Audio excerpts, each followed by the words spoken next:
Alright, now for green. We've got Armored Kincaller.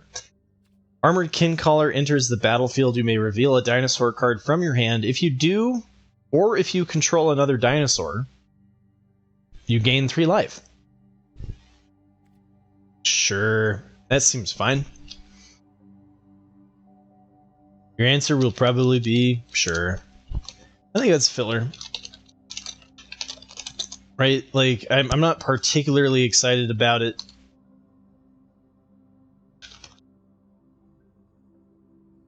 It is a common. Yeah, it's fine. It's fine.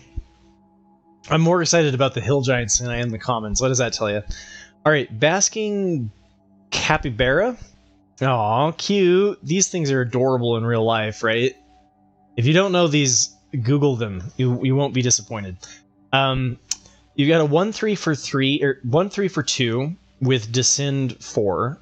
Basking Capibara gets +3/+0 as long as there are 4 or more permanent cards in your graveyard. Yeah, the symbol is really hard, is really intricate. For the commons and uncommons, it's been a task to figure out which one's which. So look up in the top right or in the bottom left of the card has been a little bit better. Yeah, so Descend 4, 1/3 for 2 is okay in a mid-range strategy where you're trying to survive pressure, and then you get a 4/3 later in the game. That's okay. I like that. I'll give that one a C too. That seems doable. All right, Bedrock Tortoise. Bedrock Tortoise is a rare for 4. As long as it's your turn, creatures you control have hexproof. Boo. At least it's not permanent hexproof, right? And then each creature you control with toughness greater than its power assigns combat damage equal to its toughness rather than its power. Oh, we saw this sort of thing with, oh, crap. Which one was that? The Golgari card. The big butts hit for a bunch. Yeah, okay, my brain's really working. Butt Matters. Yeah, so there's a Butt Matters deck. And we've seen some really good Butt Matters in white and blue. So we've got kind of a Bant Butt Matters. Yeah, the Lumberjack card. Yeah. The Golgari one. We know what I'm talking about, even though I can't remember the name of it. But this one also gives your creatures hexproof, and itself is a 6/6 for 4.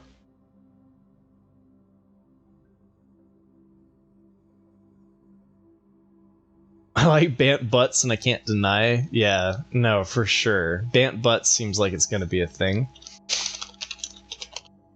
Well, is that worth the A? It's easy to splash. It's not a double pip. There's enough fat butts in the set that I'm feeling like this is pretty good. I mean, it's a 6/6 for 4. Yeah, okay. It's my set review. I get to do what I want. I'm giving this an A. I'm excited to pick this up. I will play it. What's the big if?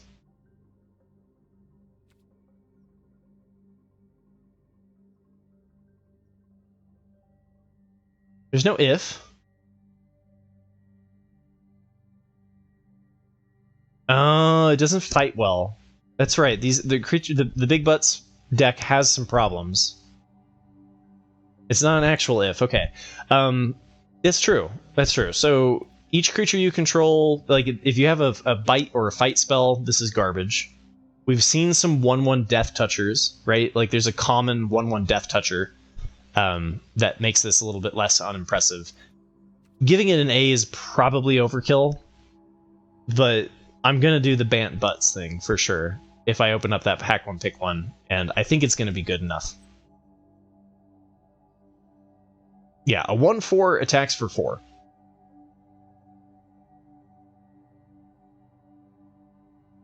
Each creature you control with toughness greater than its power. So 4/1 is only attacking for 4 because it's a 4/1, right? It doesn't do anything there. No, it's exactly like the Golgari card. And the Golgari card turned out to be pretty decent. You got to work around it. All right. Yeah, and so like, you've got like, you know, you've got 2 4s, right? You've got 2 4s for 3 that then become 4 4s. You play 2/4 on 3, and then you play this on 4, and you're swinging for 4 damage with whatever your other creature is.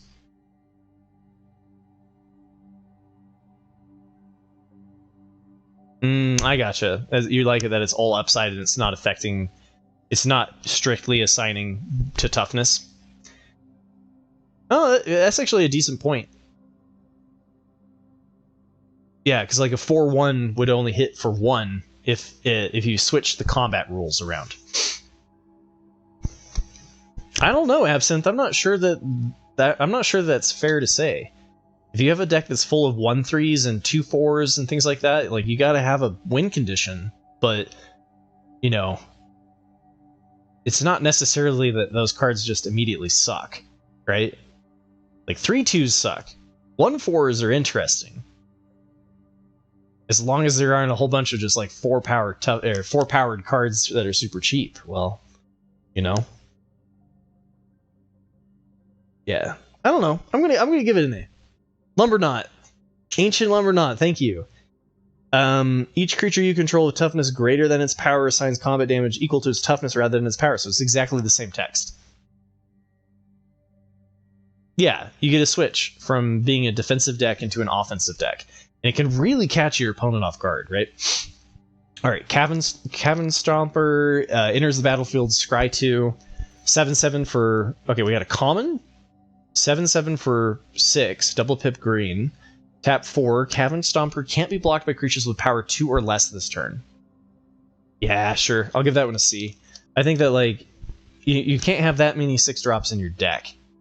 But Crawworm has come so far, yeah. For sure. And you know, Scry 2 on a 6-drop, I really like. Archive Dragon, right? Like, being able to find your other big, juicy 6-drops is fantastic. So I like this as a thing to ramp to. Late game payoff. Cenot Scout. We've got a 1/1 green Merfolk Scout. When it enters the battlefield, it explores. Okay, I'm going to give this one a D. I take that back. It could be a 2/2. You could get a 2/2 on turn 1. D's probably too low. I'm going to give it a C.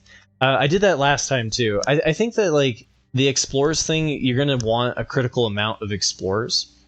And I'm coming back on it. I gave it a D. That was my first reaction. D is too low. It should be a C.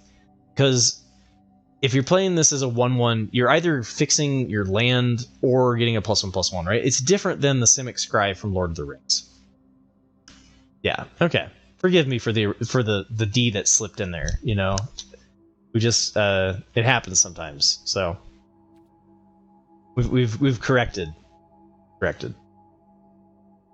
I mean, I had to slip the D in there because we got the raid from Steve anyway, right? All right, Cody. You probably don't pronounce that as a Cody, but we're going Cody Scavenger, and we got 2 and a green for a 3/2 raccoon. Okay, so we got a lot of 3/2s in this set, and an uncommon. Interesting. Descend 4. Man, I don't like that at all. 3/2 for 3 that you need to get Descend triggered, but if you do, when it enters the battlefield, if there are things, you return target permanent card from your graveyard to your hand. It is decent recursion if you have the Descend. Isaiah's like, I will be playing this one. 100%, let me tell you right now, before you give it a D, that I will be playing this. Yeah, and that's a fair point. You can loop this, right? Because it doesn't exile itself.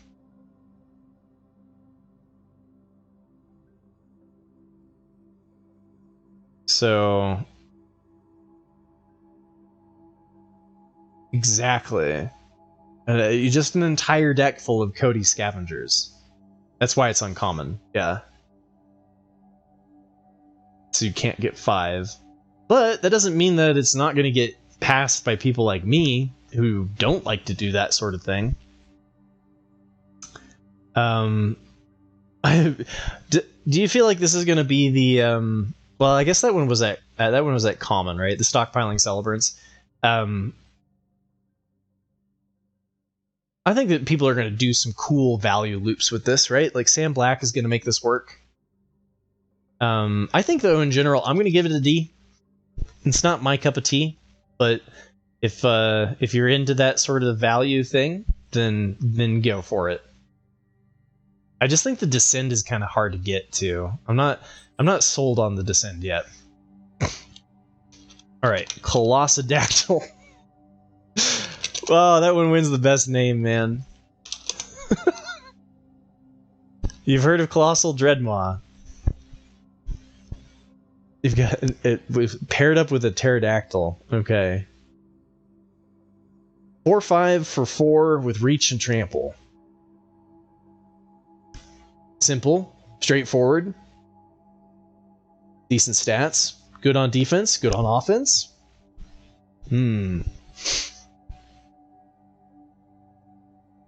Yeah. I feel like the dinosaurs are slightly pushed. Yeah, the power creep. Maybe it's not as good as I think it is, but I think it's a B. Like, usually I'm okay with paying 5 for a reach trampler. And paying 4 for a 4/5 reach trampler sounds fine. This is my kind of jam. Right? And you can definitely tell what type of player I am based off of those 2 grades right there. I gave Scavenger a D, and I gave Colossal Dactyl a B. But the double green, yeah, the double green is important. You will want to be majority green. Lots of people do not pay attention to that. They're just like, I've got green cards in my deck, 3 other green cards, and I'm going to play it. And that tends to be a mistake. So, pumpkin spice latte. Everybody's bringing up the pumpkin spice right now, man. It's that time of year. All right, Cosmium Confluence is a rare sorcery for 4 and a green. Choose 3. You may choose the same mode more than once. So, search your library for a cave card, put it onto the battlefield tapped, then shuffle. Put 3 +1/+1 counters on a cave you control. It becomes a 0/0 elemental creature with haste that's still a land. Or destroy target enchantment. So you can destroy 3 enchantments. You could create a 9/9 elemental creature token. You could create 3/3 elemental creatures with haste if you had 3 caves. I think the biggest chance, though, is I have 1 cave, and I play this, and it becomes a 9/9 cave. It's permanent. Because I don't think I'm actually going to be playing that many caves.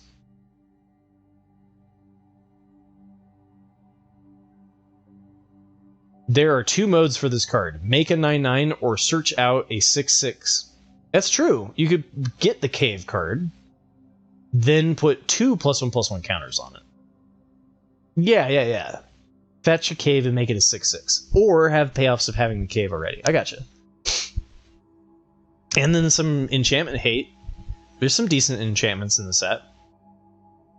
I like this. I'll give it a B. I mean, a 9/9 for 5 is insane. A 6/6 for 5 is pretty good.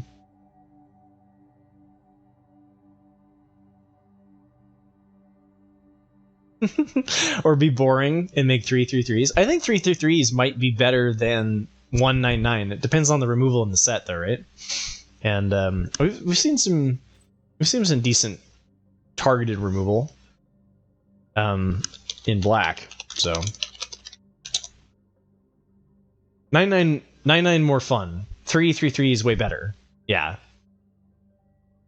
Excite. For sure. Alright, Disturbed Slumber is a common instant for 1 and a green. Until end of turn, target land you control becomes a 4/4 dinosaur creature with reach and haste. It's still a land. It must be blocked this turn if able. Taunting Elf, let's go.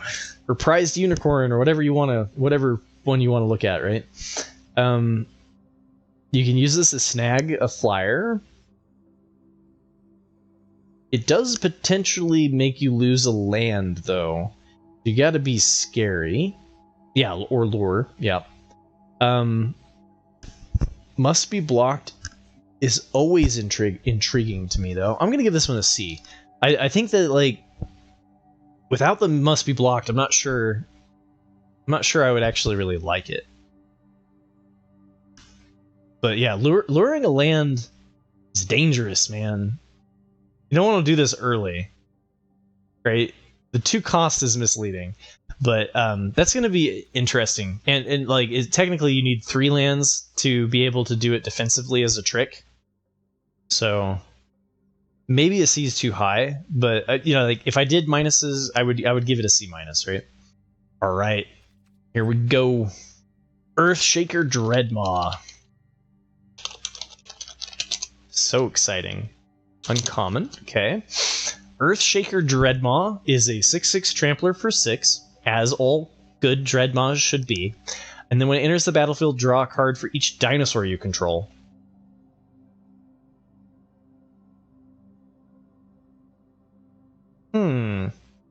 That seems okay. Draw a card for each other. Yeah, so you have to have other dinosaurs. You can't just draw a card on its own. Yeah. So if it just drew a card for each dinosaur, maybe, did I say that? I might have said that.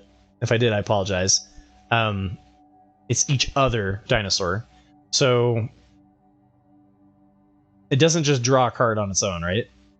Okay. Yeah, so that would be bad. If you were able to just play this as a 6/6 trampler that drew a card, that would be disgusting.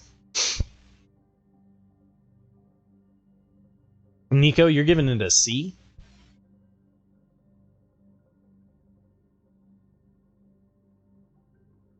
Nah, I'm gonna give this a B. I'm a sucker for the key, like the phrase "draw a card," right? And I don't think that it's very hard to make this into a draw 2. And even if you hit it for just a draw 1, I'm happy. So if I draw 2, like, I'm ecstatic. If I draw 3, I'm winning the game, right? Yeah, I think it will often net you a card. You do need a little bit of dinosaur synergy, right? If you don't have any dinosaur synergies, the floor, you're playing this out with no dinosaurs on the board whatsoever, then your 6/6 trampler for 6 is all right. Then it's a C. Yeah, I think I did the same thing, Pizza. If this was like each dinosaur instead of each other dinosaur, hello mid-range, here we come. All right.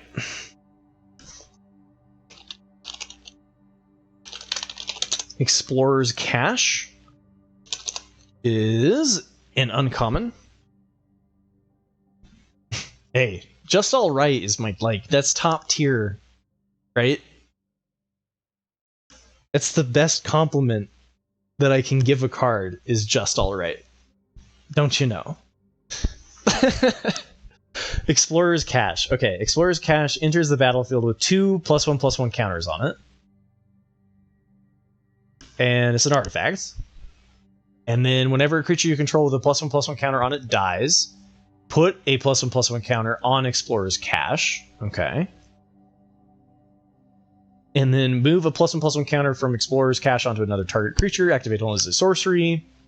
Yeah. No, I like this. I'll give this a B. I think all of the 2-costed artifacts, like, there's enough artifact synergies that I just like these in general. So, yeah, with Spike, aren't all of the Magic players that are left playing Arena right now, aren't we all Spikes? And we just, I don't think I'm the spikiest of Spikes, right? Like, I definitely try hard, and I spend a ungodly amount of time on this game, but I'm not sure that, I feel like some Spikes don't enjoy losing, like, to the point where they, like, quit the game in a rage, and I don't know if I go that far. Instant speed for this would be broken as hell, yeah. No, it definitely needs to be sorcery speed. But, you know, when that creature dies, that counter comes back.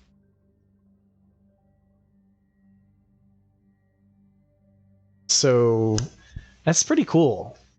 That's like just recurring +1/+1s. Like, I'm curious about it. Ooh, we got a Galta. Hey, baby, how you doing? All right, Stampede Tyrant. Stampede Tyrant is a mythic. Okay. We got a Trampler. We got a 12/12 Trampler in classic Galta fashion. 5 triple pip green. When Galta enters the battlefield, put any number of creature cards from your hand onto the battlefield. Whoa. Whoa. Alright, well, the problem is by turn 8, how big is your hand really? Right? Thundering Roar calls forth a primeval army. Yeah, I mean, that's about right? We get a whole bunch of dinos. It's probably the last card in your hand, though. But a 12/12 Trampler for 8, you know? I'll give it a C.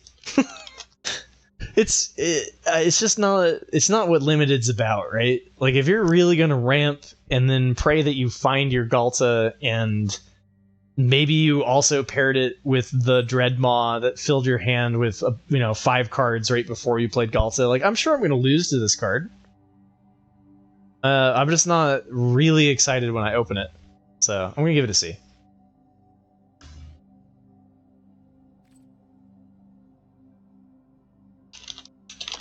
Glimpse the core. Dun dun dun. 1 and a green. You've got a sorcery. Choose 1. You either search your library for a basic force card, put it into the battlefield tapped, then shuffle. Ooh, I like that. Or return target cave card from your graveyard to the battlefield tapped. I like that a little bit less. I'm not super stoked on the cave deck. Yeah, so Nature's Lore, search your library for a forest card, put that on the battlefield, except for... Oh, no, this is a forest as well. Okay. So it's Nature's Lore with cave synergies. Oh, I like Nature's Lore. I played Nature's Lore in my Sidewalk days. Ramping to turn 4 is great. Yeah, the Nature's Lore side is much... Wait, first mode? The first mode is Nature's Lore. Oh, Nature's Lore is much better, though, because it's not limited to being a basic, and it comes into play untapped. Yeah, okay, well, but Nature's Lore is like a busted old card.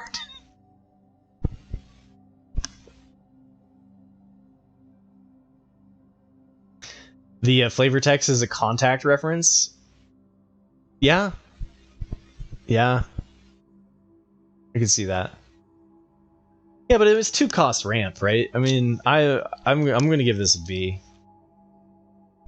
Maybe B's a bit high, but unlike a mana dork, they can't just kill this. So if you care about getting to turn 4, this is your bread and butter. Yeah, exactly. This is how you make Galta happen, right? You glimpse the core. Galta is upset that you looked at the core.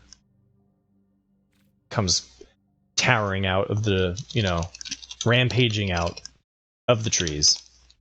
And then you're dead. Alright, Glowcap Lantern.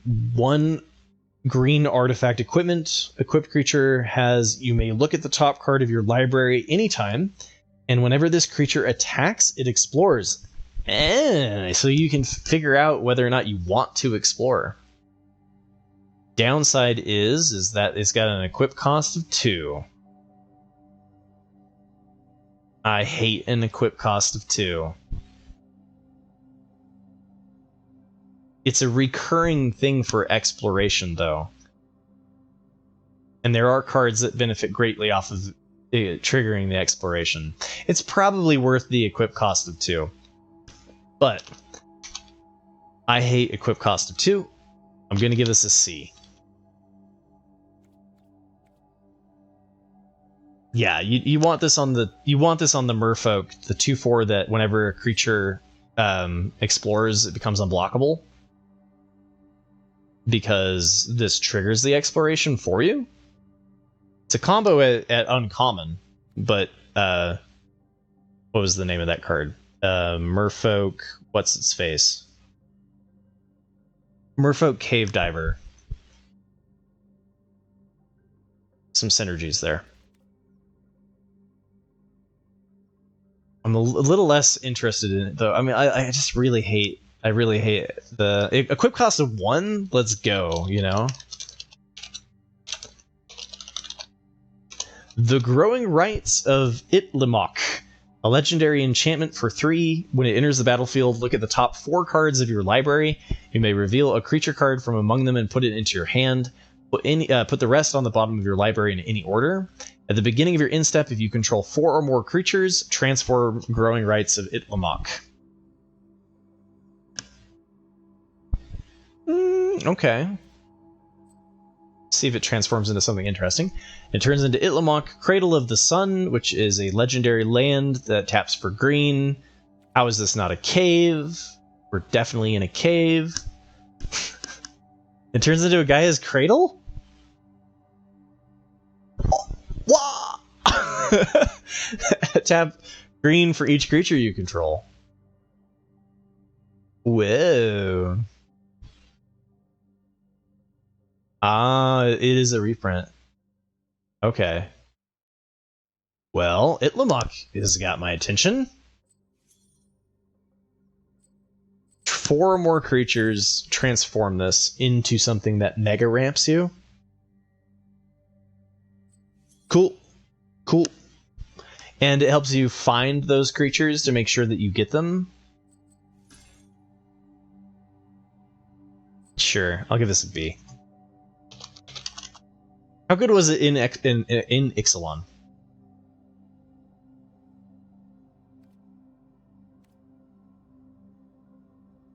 It was meh? Really? Even despite there being all the big creatures to play in IXALAN, it was kind of meh?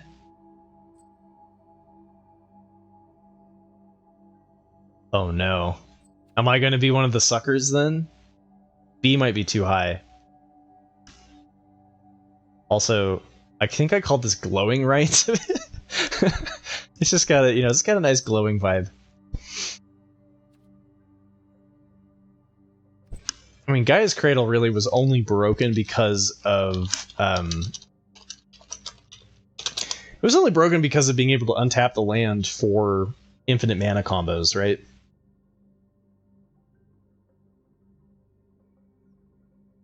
I don't know. It depends on how big of things you got off of for a payment of ramp, but yeah, and you definitely get payment. You get payoffs for having a lot of. Wait, but Descend doesn't only hit permanent. Oh no, but yeah, not Discover. Descend. Yeah. The set honestly has a lot of encouraging things towards playing not a spell heavy archetype. Okay, well, maybe a B is okay then. We got Hle Poet of Unity. Oh, yeah, Hle. When Hle Poet of Unity enters the battlefield, search your library for a basic land card, reveal it, put it into your hand, then shuffle. It's a 2/3 for 3 legendary creature, mythic. And then it taps for 3 Boros, 3 double pit Boros, or split mana. Exile Hle, then return her to the battlefield transformed under her owner's control. Activate only as a sorcery. Okay, we got Human Warrior Bard. 2/3. Search your library for land. Put it into your hand. These are all good stuff. And then we've got Roar of the Fifth People. Is a saga, and you get to create 2 3/3 green dinosaur tokens. Then creatures you control tap for Naya, and then search your library for a dinosaur card, reveal it, put it into your hand, then shuffle. And then dinosaurs you control gain double strike and trample until end of turn. Well, that should do the trick. Yeah, green, and you can, yeah, good point. You can find a basic land card that's red and white, right? So you can go find the colors that you need to help flip. Good enabler for splashing the Naya, that it then, that's fine. I like that. I like that a lot. I do think it's a little bit expensive and a little bit slow, because like, so turn 5 you trigger this, turn 6, turn 7, turn 8.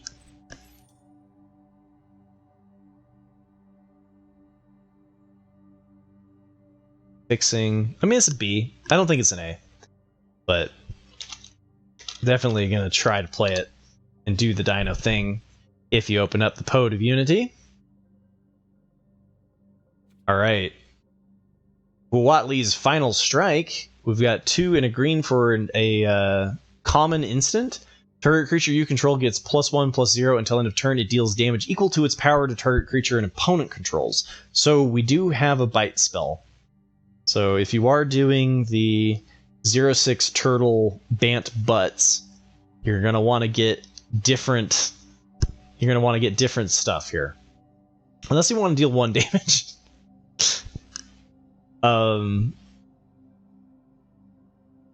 Gotcha.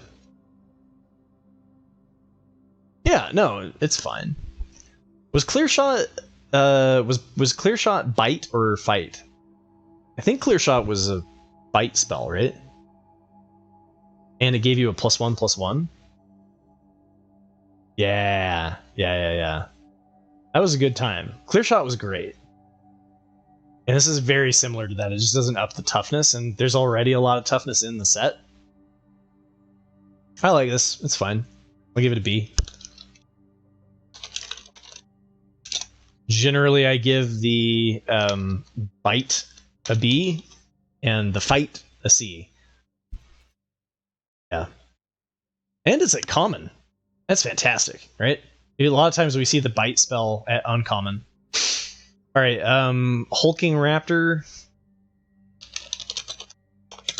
Hey, how you doing, Hulking Raptor? I think you're going to be the title. I think you're going to be the you're going to be my dinosaur for my No Rares Required title is going to be the Hulking Raptor. I think it really embodies the vibe.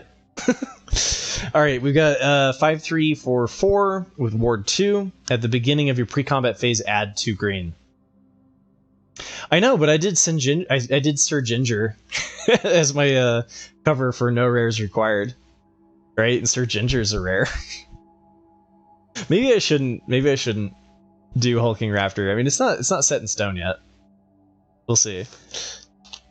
I got to come up with something though, and I need to do something that's not what everybody else is doing, and maybe Hulking Raptor, because like this was one of the first arts that got leaked, right? Or that not even got leaked, that got used. So this one could be a really common podcast kind of cover for this set. I don't know, something to think about. Anyway, Hulking Raptor. Yeah, if you guys have a suggestion for what should be the cover art for No Rares Required in the Lost Caverns of Ixalan, hit me up, man. I'd love suggestions. It helps me out a lot. A 5/3 Ward 2 at the beginning of your pre-combat main phase, add 2 green. So that mana you can't use except for like combat tricks, right? Like, it's not a mana dork. Oh wait, no, it is. Pre-combat main phase, not combat phase. Sorry. It's getting late, guys. At the beginning of your pre-combat main phase, it just means your first main phase, not your secondary. So, I was reading it at the beginning of your combat phase, add 2 green. So you play this on 4, and then you can start slamming 6-drops. And it has a ward, so they're unlikely to do anything about it. I'm gonna give that an A. 2 mana a turn, and it being difficult to remove, right? Like, I mean, I guess they can abrade it in response for 4, but yeah, the ward 2 is kind of crazy.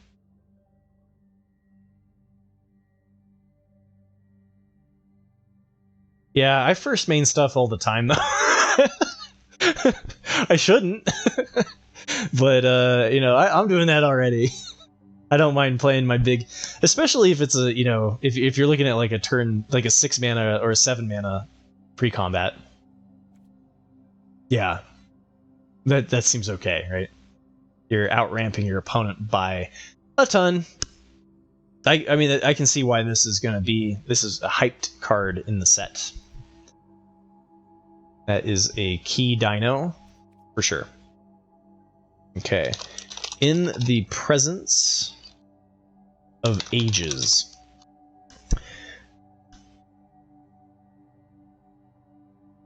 Reveal that the flavor text of that is pretty awesome. Finally, those glowing purple bone monsters are gone, and we can get back to the real excitement. Archaeology! Alright.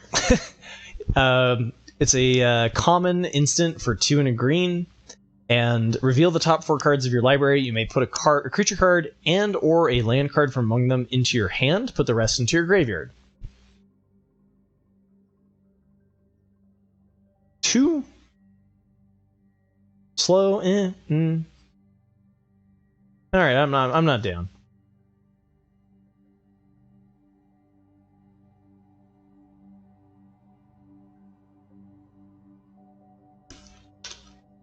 Isaiah's like, unless you figured out how to do that. We're talking about getting, like, if you could flash or like draw step, get the hulking raptor into play before, you would get the 2 mana immediately. Anyway, in the presence of ages, common. I don't like this. It's expensive dig. I'm gonna give this a D. It's not what I want to be doing.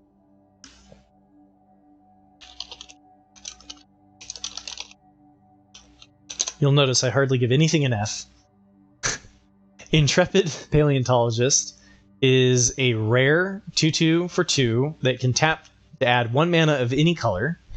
Tap 2 colorless to exile target card from a graveyard.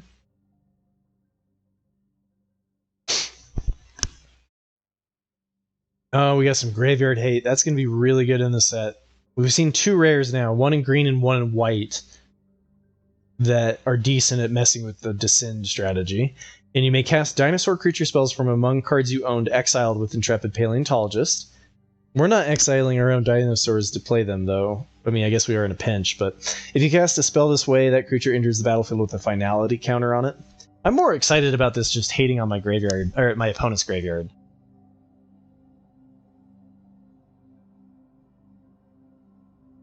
Because, like, if you exile your opponent's dinosaur, you can't cast it.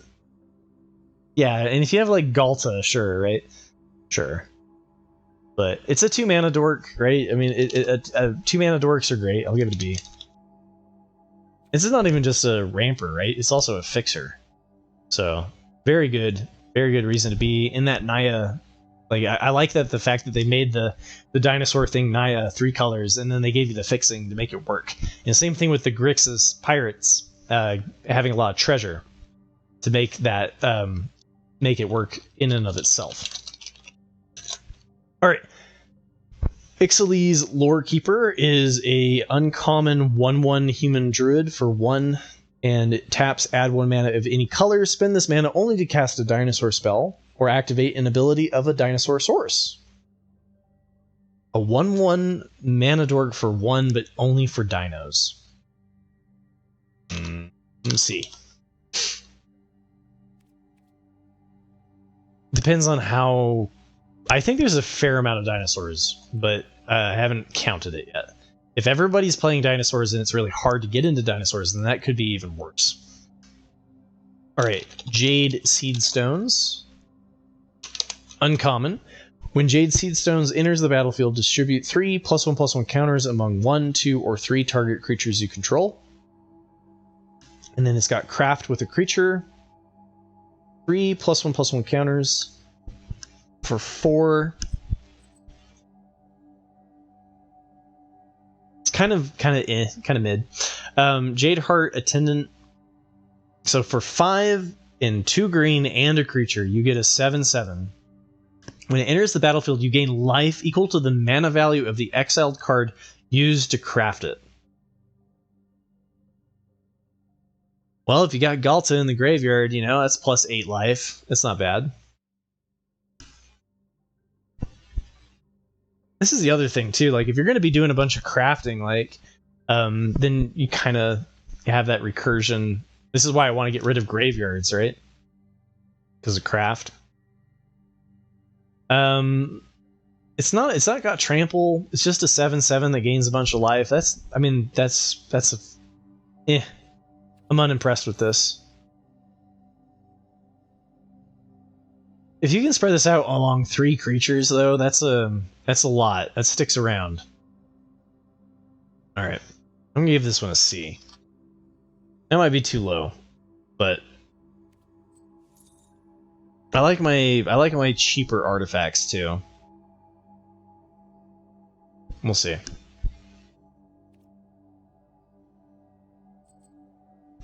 All right, Jade Light. Oh.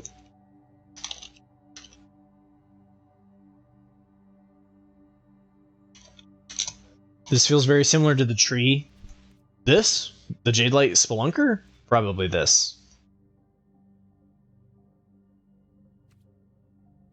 With the +1/+1 cards.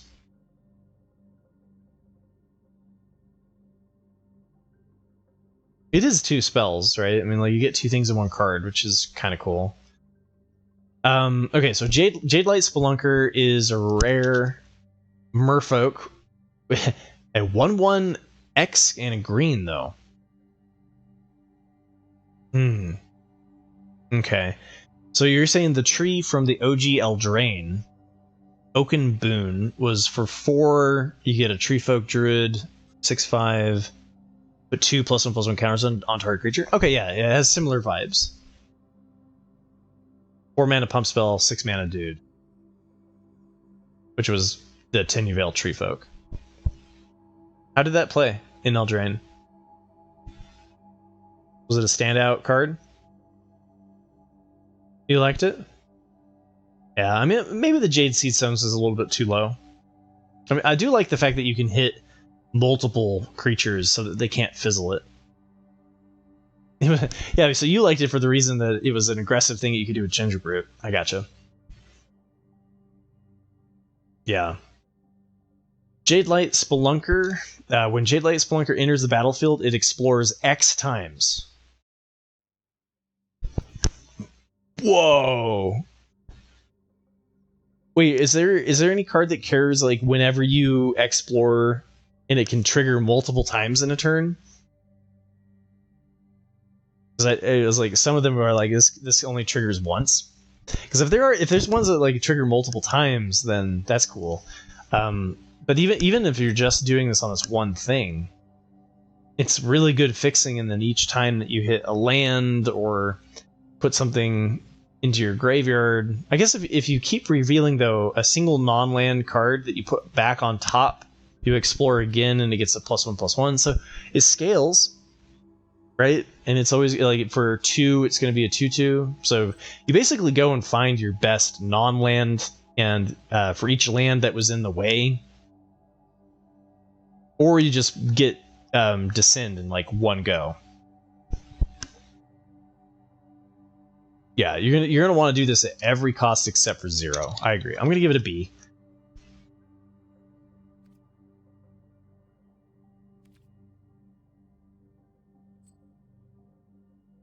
You could get Descend 8 off of that card just like by itself, right? It's like that's where my brain starts going, is like, okay. But it also has the exploration synergies. When Cassum Stone Tree enters the battle... Okay, sorry. Cassum Stone Tree is a common artifact for 3. When it enters the battlefield, look at the top 6 cards of your library. You may put a land card from among them onto the battlefield tapped. Put the rest on the bottom in a random order. Okay, finds a land at 3.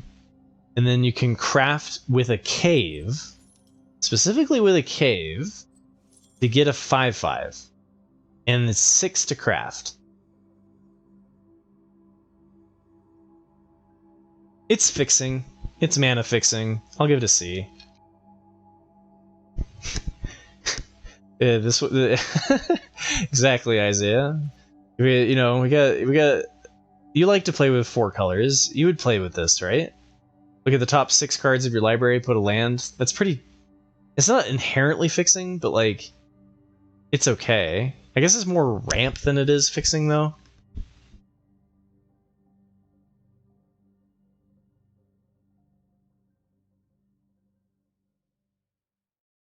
Yeah, it's. I mean, it is a craft target, and it helps ramp you.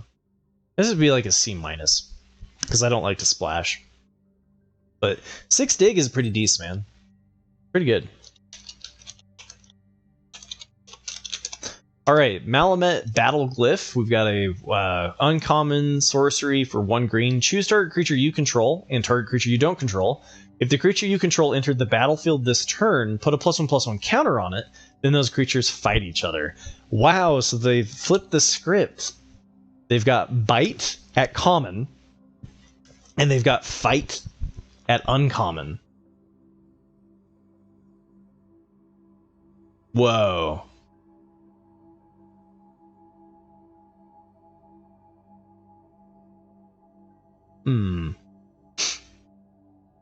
Giving +1/+1 and a fight, that's pretty good. And it's cheap. Alright. I'm sold. I usually give the fight spell a C, but I think on this one it's cheap enough. I'm gonna give it a B. Obviously, if you've got a whole bunch of like 1/4s and 2/4s, though, the fight isn't gonna work very well. We'll see. Malamet Brawler is a common 2/2 for 2. We got a lot of Grizzly Bears in this set. Okay. And then when it attacks, target attacking creature gains trample until end of turn. Yeah, sure. I like it. I'm going to give all of the Grizzly Bears filler as Grizzly Bears. If they made Grizzly Bears bad, I'm going to be really sad. Alright, Malamet Scythe is a common artifact equipment for 3 with flash. When it enters the battlefield, attach it to target creature you control. Equipped creature gets +2/+2, and then it has an equip cost of 4. So this one we've seen a lot. We've seen this a couple of times, right? Like, the fact that it stays on there, if you win the battle, right, you use it as a combat trick, you kill one of your opponent's creatures, you just don't ever re-equip this, right? Or you craft it, right? Like once it's sitting there on the battlefield, you use it to craft something. I think that's decent enough. You know, hit it, put it on Ginger Brute. It's gonna be fine. Maybe it's a little bit on the expensive side. 3 for +2/+2. But the fact that like it just, you know, sits there makes me. I want to put this on my like 1/1 vigilance flyer with lifelink. Win a fight when somebody blocks with their other 1/1 or their 1/2, and then I've got a 3/3 flying lifelinker left behind. That if it gets destroyed, I can do something with the artifact. Like, okay, I got plans.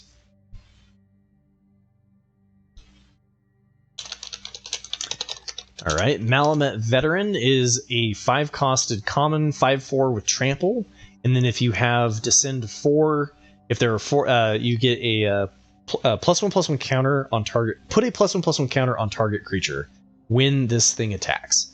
So as soon as assuming you have descend 4 on turn 5 with this card, you're looking at 6/5 trampler for 5.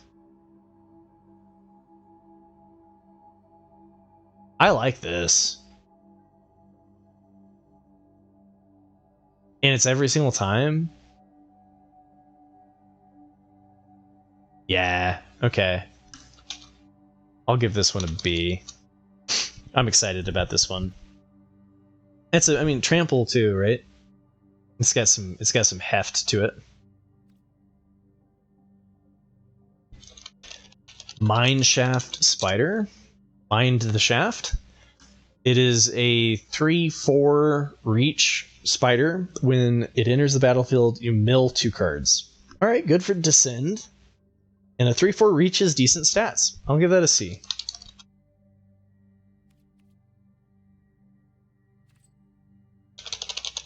Nurturing Bristleback is a 7-cost 5/5 common. Ah, it's the Forest Cycler. Okay. When it enters the battlefield, create a 3/3 green dinosaur creature token. Yeah, so you get an 8/8 for 7. I'll give it a C. I'm not amazed by the land cyclers. I felt like I think it was the red one though that felt decent enough, right?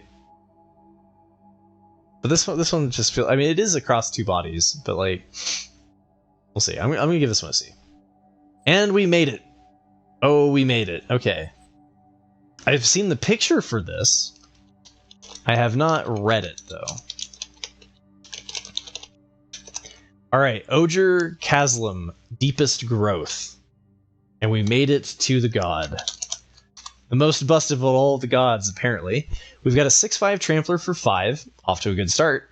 When it deals combat damage to a player, reveal that many cards from the top of your library. You may put a creature card and or a land card from among them onto the battlefield? Wait, that should be into your hand. Put the rest on the bottom in a random order? Like, to be on par with the other cards, with the other gods, this should have been a creature card and a land into your hand. Because, yeah, especially because it has trample.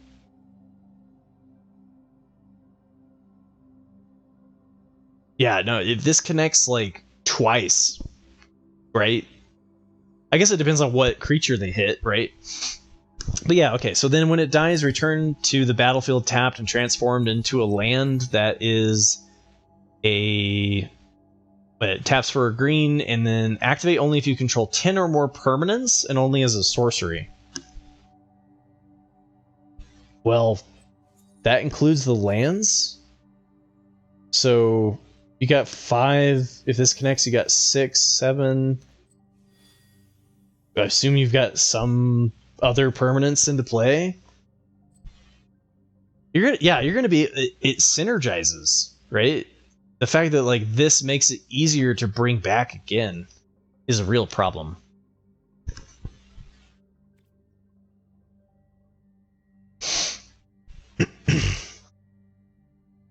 Yeah, it's so easy to flip compared to the other ones.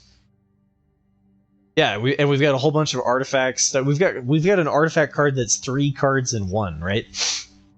So like, finding the permanents is not going to be a problem. The only hope here is that you have like pacifism and they have no enchantment removal, right? Yeah, that's pretty crazy.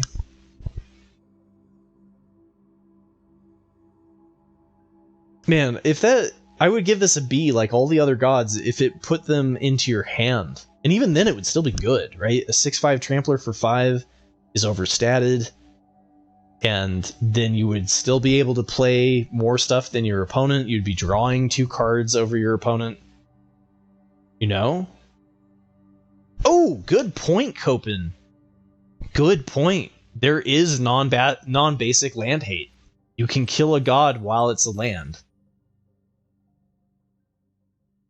Also, how's your Friday? Yeah, that's all right. I'll give you the hype. Yeah, I'll give that an S. I don't think we've given out an S yet. That feels bonkers powerful. Yeah, there is. There's actually one early on in that destroys an enchantment, an artifact, or a non-basic land in white. Anyway, it's gonna take me a little while to get like everything logged into the brain, but I do remember reading destroy non-basic land, and I was like, hey, look, land hate. Maybe it's in red. Yeah, okay, no problem, Copen. Have a wonderful weekend. Take care. I do remember reading it. I'm not sure if I think it's the thing that turns into a disenchant also hits lands, right? It's the thing that like I think it's a white equipment that turns into a disenchant that also hits non-basics. But I could be completely making that up. Don't quote me on it. All right, we've got Over the Edge, which is 1 and a green for a common sorcery. Choose 1, destroy target artifact or enchantment. Speaking of disenchants. And target creature you control explores, then it explores again.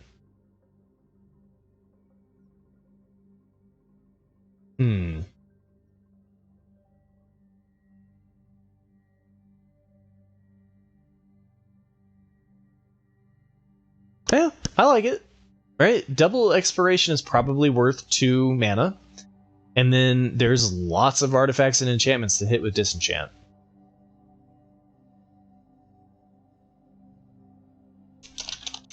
The only problem is most of the artifacts are ETB value, right? Like, most of them do something when they enter the battlefield and then they just sit there. So I'm not sure there's actually a whole lot of artifact. I mean, there's some cool equipment that's worth hitting, but I'm not sure, like, it's necessary, right? It's definitely at least a useful sideboard, and I think this, I'll give it a C. Sometimes the Disenchant is a B, but I don't feel like it's that heavy because of the artifacts already getting their value on enter the battlefield. But there's going to be plenty of targets, and then worst case, you can just explore twice. Honestly, explore twice might be better than just the base Disenchant, right? Pathfinding. Axejaw. What happened to you? Why do you have flashlights? Okay. We've got a common for a 4/3 for 4. When it enters the battlefield, it explores. So we could have like a 5/4 for 4. That's great. Alright, I'm giving this one a B. Yeah, no, dinos feel pushed, man. Because it's exploring, duh. Hey, thank you, Rot-Faced Doctor. Welcome to my community. The 5 mana black removal kills non-basic lands. That's where I was reading it. Thank you. And thank you for the follow. Hope you're having a wonderful Friday. We're getting near to the end of the set. We're trying to get through it all, right? We're trying to get through the full set review, and it's been my voice is tired.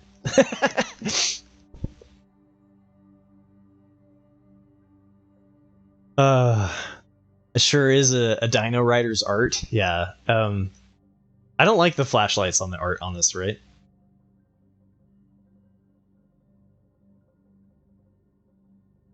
Yeah, we have at least one, right? The blue one takes 5 turns just to flip regardless, right? So you have at least 1 turn to nab it. And they do all enter tapped. So the gods can be killed with the black 5-cost spell.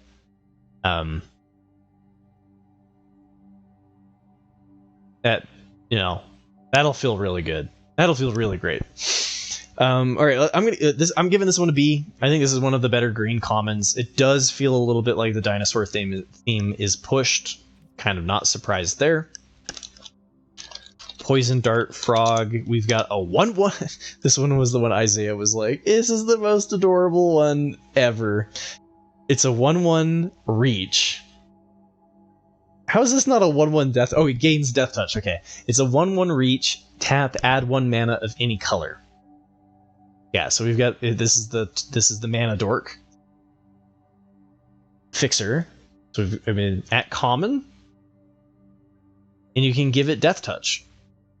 And it trades with the 1/1s. There's a lot of 1/1 flyers. So ramp and then trade later. This is great. I'm giving this one a B.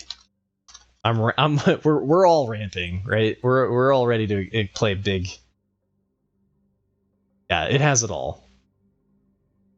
And look at that. It's got a little pirate jaw chair that's even got some bling on it. Yeah, the skull has gold teeth, right? Like, the attention to detail on this is fantastic. And also the smile of death, right? Just like the cutest little frog that you know is just going to kill like Galta with its death touch. Easy.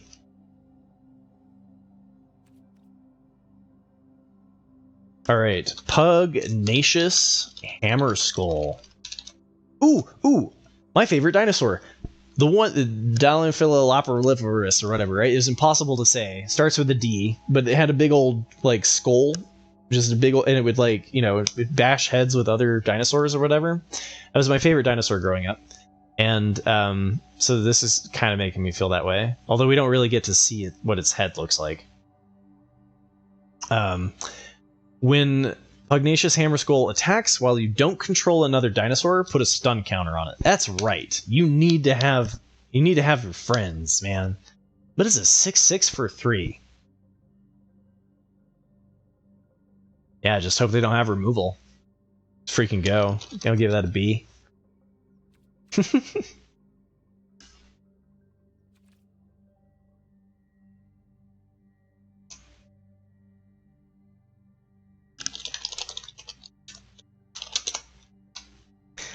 River Herald Guide. Yeah, that's actually a good point. Well, actually, no. It only taps if you attack. You could just sit back and let it be a 6/6 blocker. That's a good point. Yeah, and if it's only attacking every other turn, it's fine, right? I agree. Like, it's tapped, has a stun counter, next turn it's not. Nice floor. Yeah. Nice floor. Alright, we got ourselves River Herald Guide is 3 mana for a 3/1. Wow. We've seen a 3 mana 3/1 in at least 3 of the 5 colors, if not more. Interesting. Usually you see 3/1 you see 3/1s for 2. So this one's got Vigilance. When River Herald Guide enters the battlefield, it explores. Okay, so this is like a 4/2 Vigilance with Explore synergies. 3. I'm gonna give this one a D. Everybody keeps going like really that low on the Explores thing. Maybe the Explore thing is better. I haven't had a chance to play with Explore. And so like turn 3, you're playing this, you get a 4/2, or it helps you find your 4th land. But it trades with a 1/1.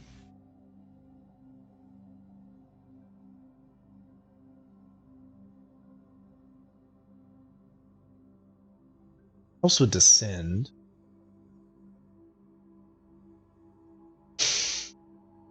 Yeah, this is different than a 1/1 that explores, right? A 1/1 for 1 that explores versus a 3/1 for 1 that explores. It feels like the toughness is too low on this one. I'm gonna give it a D.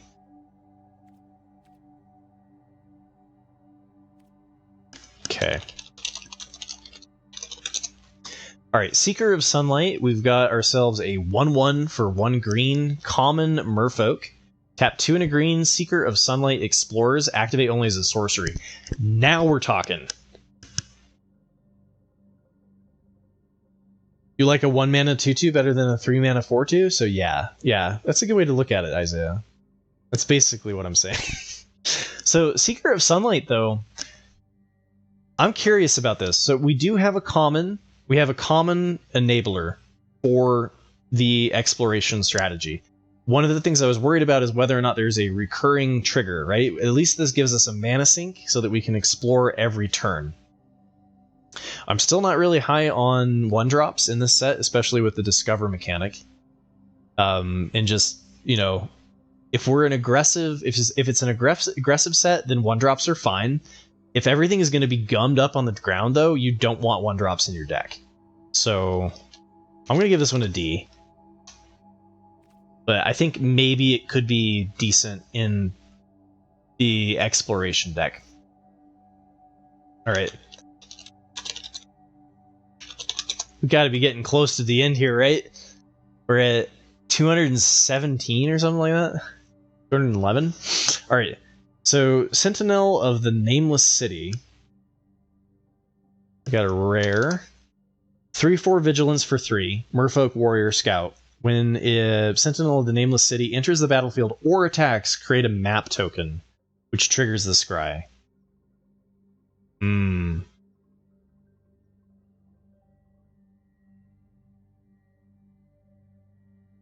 Yeah, honestly, I'm really curious to see how the pace of the set goes, Isaiah. I think this might be one of the slower sets that we've seen in a while.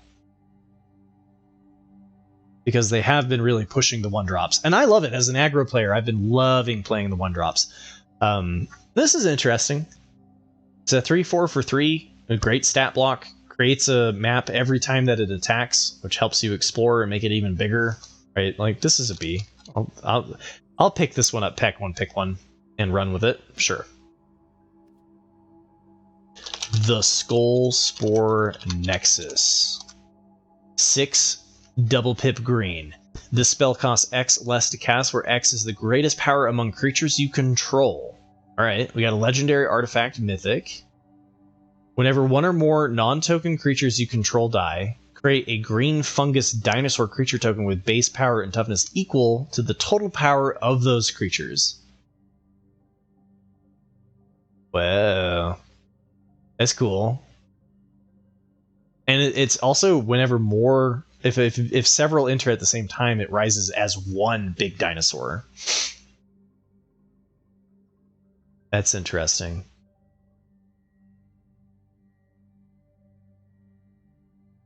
Well, but so like you pay 6 for a big dinosaur, a 6-powered dinosaur. You got 2 more. Now it only costs 2 to play.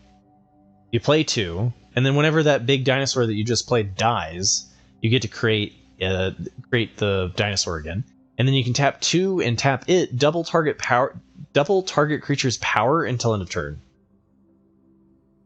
Yeah, that is interesting.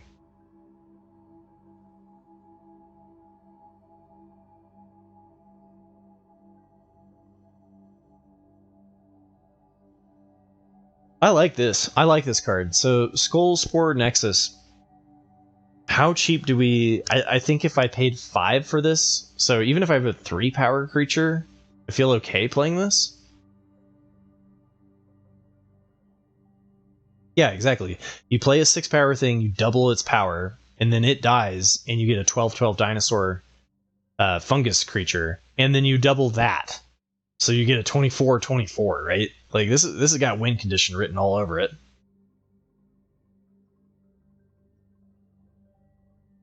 Yeah, this feels like it could be absolutely abused. Oh, the token doesn't make a token, but you can double the token's power. So what I'm saying is you play a 6/6, you create it into a 12/12. It dies. You create a 12/12 token. You then make the 12/12 into a 24/24 on its attack, or I guess 24/12 because it's just power, not toughness. Yeah. So still, you can make your 6/6 into a 24/12. Sure. All right. I don't know if I feel like it's A level material because it does cost 8. But it's possible that you can get this. Well, and a lot of the creatures have a higher toughness. Excuse me. A lot of the creatures have a higher toughness than they do power. I mean, but you've got like 5/4s and things like that, so, but got there. It took a little bit, but we got there. Oh my god. Okay, so B. Let's go. I mean, that one seems like fun for sure, and not very much effort. Play big creatures, make your big creatures bigger, win. Spelunking! 2 and a green for a uncommon enchantment. When Spelunking enters the battlefield, draw a card. Then you may put a land from your hand onto the battlefield. If you put a cave onto the battlefield, this way you gain 4 life. Lands you control enter the battlefield untapped. D. I don't like these enchantments, man. It's card neutral. You have to have the card in your hand, though, to ramp. And you gain some life. Like, I'm sure someone's gonna do a build around with this and kick my butt with it, but I'm not immediately going spelunking. All right, staggering size. Common target creature gets +3/+3 and gains trample until end of turn. Okay, so we've got the what's this card usually called? Titanic Growth? No, not Titanic Growth. That's +4/+4. It's Giant Growth, but you get trample and it costs 1 more mana, right?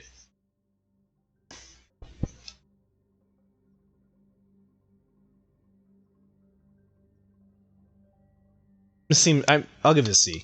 This because of the trample, right? Giant Growth tends to be kind of but like when you have a big 6/6 that doesn't have trample, being able to make it into a 9/9 trampler at instant speed can win you the game. So these tend to be decent combat tricks that I don't mind.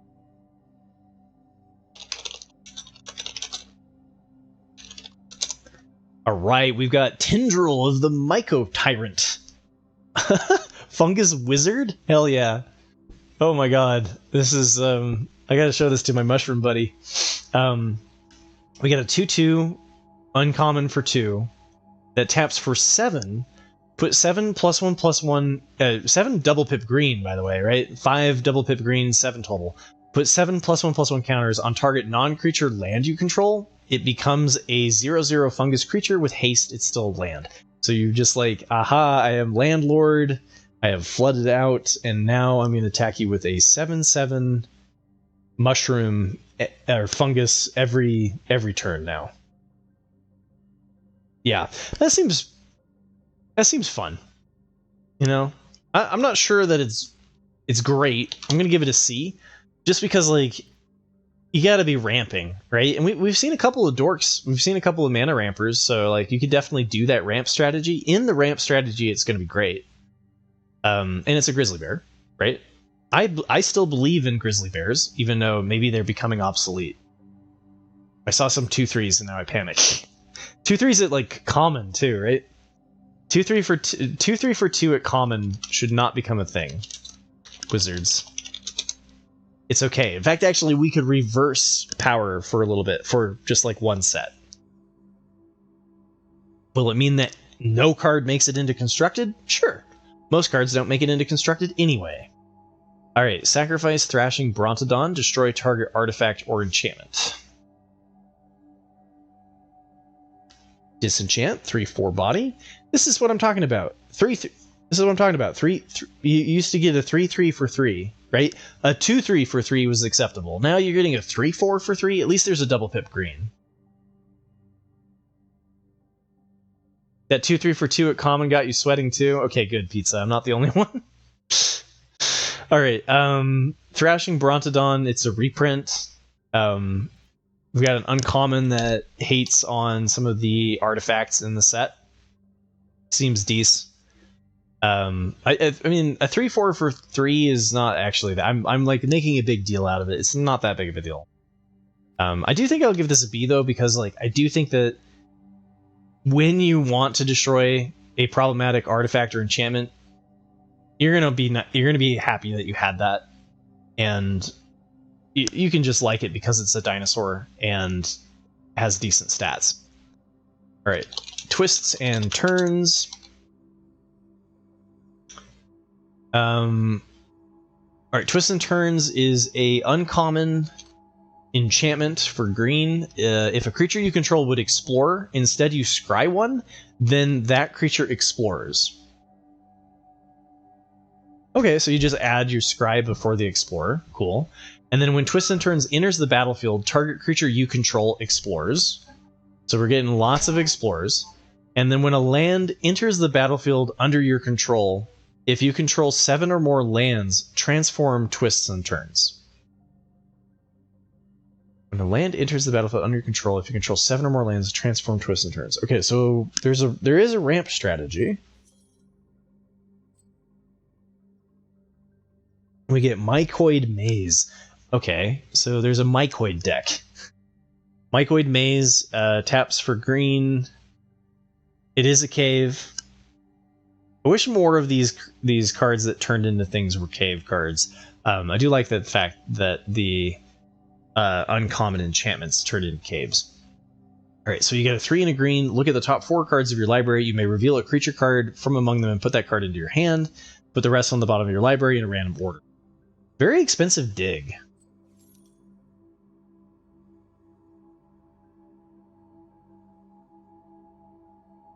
Is Explorer worth 1 mana? I think it might be. I'm gonna give this one a C. I think that Explorer is probably just this one part right here. Right? You get a scry one and an Explorer. Like, even if you don't do anything else with this, I think it's worth the 1 mana. And then you've got an enchantment sitting around. That matters. Okay, Walk with the Ancestors.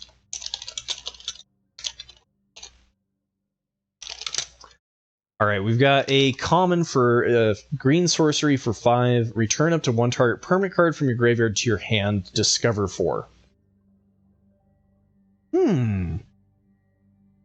Yeah, exactly, Pizza. The previous card is very cheap, and then later on it's just like, oh, we're top decking, I win. So that is a fair point. Walk with the Ancestors. It's got Discover, and so we have a black version that reanimates. It might be at uncommon though. I think it probably is. The green version is at common, and it has Discover 4. Man, I really don't know how to dig with. I don't know how to value this Discover. It's like Cascade.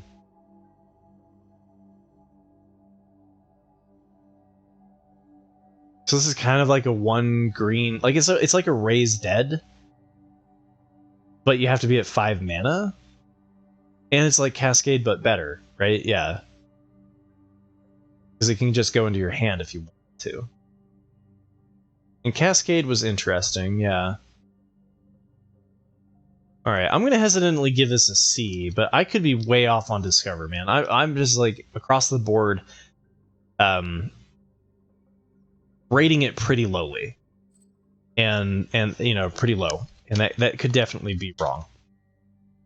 But we're gonna take another. I'm gonna take a quick break here before we cover the last chapter, which is the multicolored cards and artifacts and lands. So we'll get through it here. I know it's an extra long one, but I gotta take another break, and I will be right back.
All right, let's get this sucker done. We are on the multicolored, which is the most fun in my opinion. We've got Abuelo, Ancestral Echo, Grandfather, Ancestral Echo. Really bringing the old vibes. All right, we got a 2/2 flyer for 3 with ward 2, and then 1 in Azorius colors. Exile another target creature or artifact you control. You know Magic the Gathering is deep within your psyche if it's easier to say Azorius than white-blue. But anyway, return it to the battlefield under its owner's control at the beginning of the next end step. So we're doing blink stuff with our ETB artifacts. I like that. I'll give it a B. Good, nice, strong, rare, leading things off. All right, Akawali, the Seething Tower. Got ourselves Fungus at uncommon, and it is a 3/3 that becomes a 5/5 with trample or a 7/7 with trample, depending on how far you have gone on your descend path. So Golgari is the descend deck. Okay, so it's Golgari or Dimir, I'm guessing. That's the vibe I'm getting. It's nice signpost. I'll give it a B, by the way. I think that usually just like the signposts, I just give Bs to, and then hope the archetype is actually good when it plays. The Descend might be tricky, but we've seen enough enablers, right? We've seen like cards that make you discard with payoffs. We've seen Mill in blue, so maybe you like have to do Sultai to really get the Descend thing to work.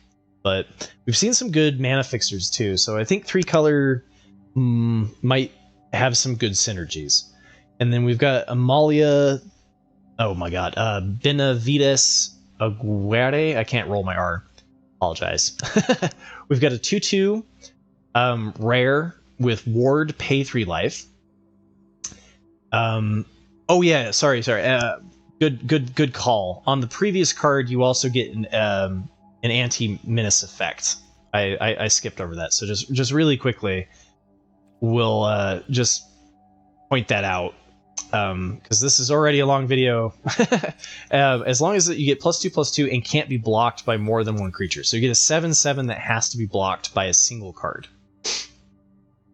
Which is, that's good. That's got some, if you can descend 8 with that card, you're going to be very happy. Amalia, 2/2, ward, pay 3 life. Whenever you gain life, Amalia explores. Then destroy all other creatures if its power is exactly 20. What? Whoa. You're never going to get there. You're never going to get that to be a power 20 creature. But I mean, you're winning the game if you've gained life 18 times anyway. But you know, gains life and explores, that's kind of interesting. We'll have to see. I'll have to like break it down and actually figure out what archetypes are doing the explore thing best. And because we like green blue is definitely doing an explore thing, and this is black white, so this feels kind of off. This feels kind of off theme. But you do have a lot of stuff that like deals 1 damage and gains 1 life, and then you can just use the Explorer as like a fixer, right?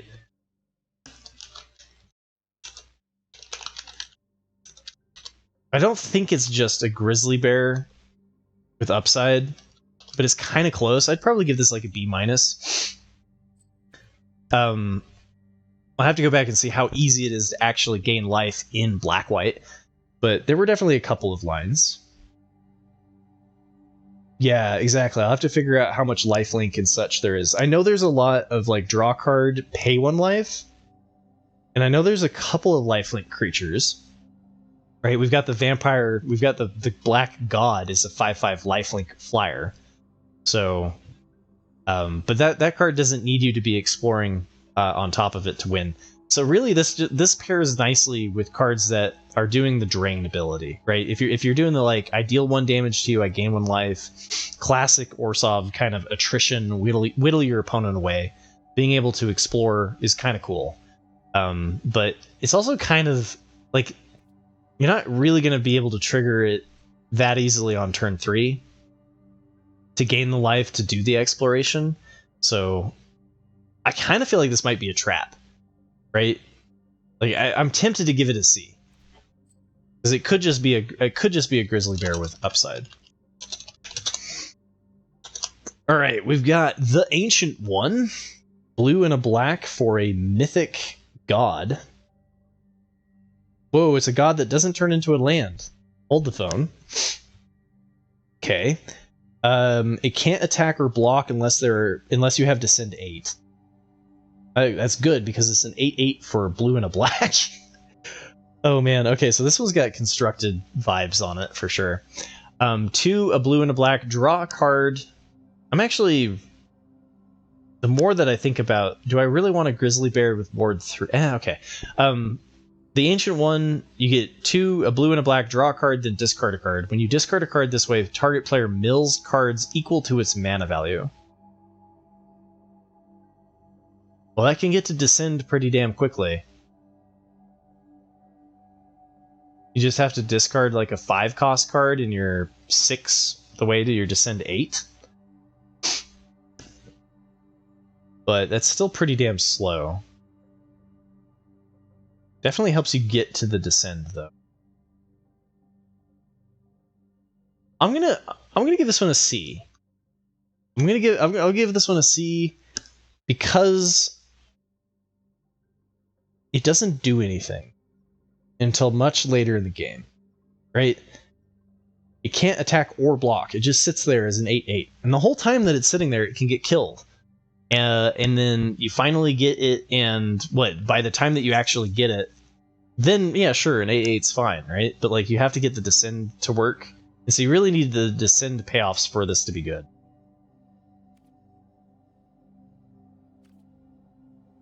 Okay, Anam Pakal, 1000th Moon. We've got ourselves a 1/2 legendary human soldier for 1 a red and a white. Whenever you attack with 1 or more non-gnome creatures, gnome hate, put a +1/+1 counter on Anam Pakal. Then create X/1/1 colorless gnome artifact creature tokens that are tapped and attacking, where X is the number of +1/+1 counters on Anam Pakal.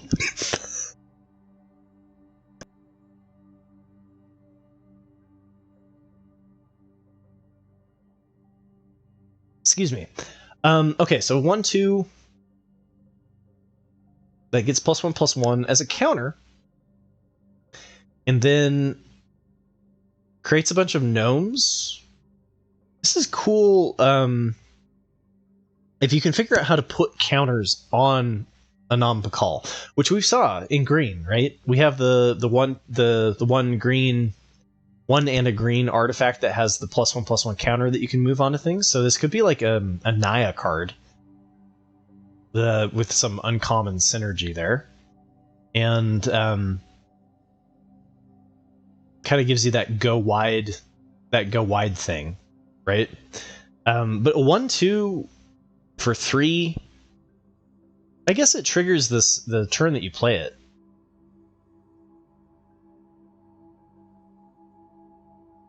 Why do maps to explore? I'm not following, Warlock.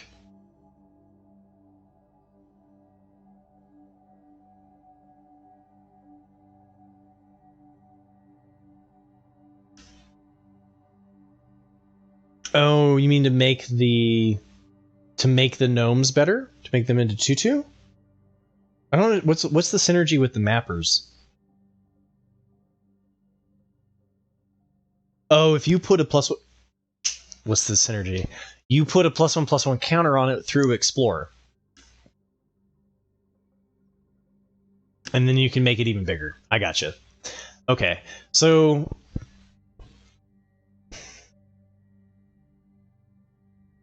the part that I really like about this is that Anim Pakal can just hang back. This card does not need to. Attack. So it can just sit back on the battlefield and just like chill, which is pretty cool.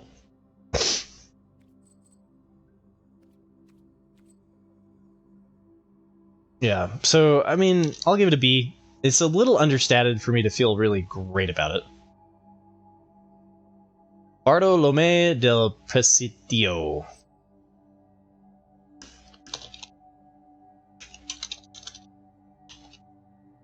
Alright, we've got ourselves another signpost, uncommon, legendary creature for a white and a black. Sacrifice another creature or artifact, put a +1/+1 counter on Bartolomé del Presidio. Notably, instant speed, not limited to 1. You can sacrifice all of your creatures and artifacts if this is unblocked, right? That's pretty decent. I'll give that a B. And it fits the theme, right? I hope, at least, right? That white-black is doing the token sacrifice thing. Free sack is good sack, yeah, exactly. Because like, if they target your stuff too, then your opponent, you get payoffs for your opponent's removal regardless of what's happening, right? And it's a counter, so it's permanent. It's not until end of turn either. So that's pretty strong. The Belligerent. Nice. We got a rare vehicle. I like these ships that they've made vehicles in this set. It's kind of cool. Whenever the Belligerent attacks, create a treasure token.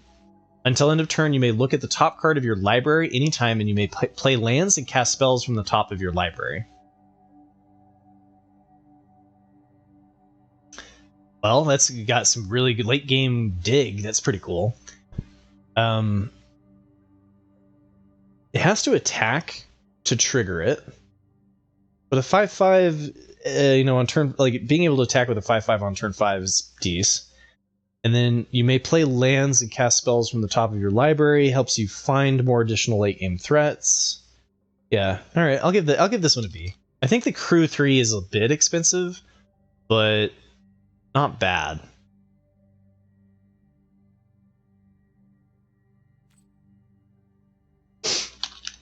Caparocti Sunborn. Uncommon, legendary, probably another signpost here. When Caparocti Sunborn attacks, you may tap 2 untapped artifacts and/or creatures you control. If you do, discover 3. Okay, so is red-white discover then? Like artifact discover? Okay, so you have to attack, and you have to have the 2 artifacts to do it. But then you get a creature every time that you attack. Or okay, that's okay. I'll give it a B.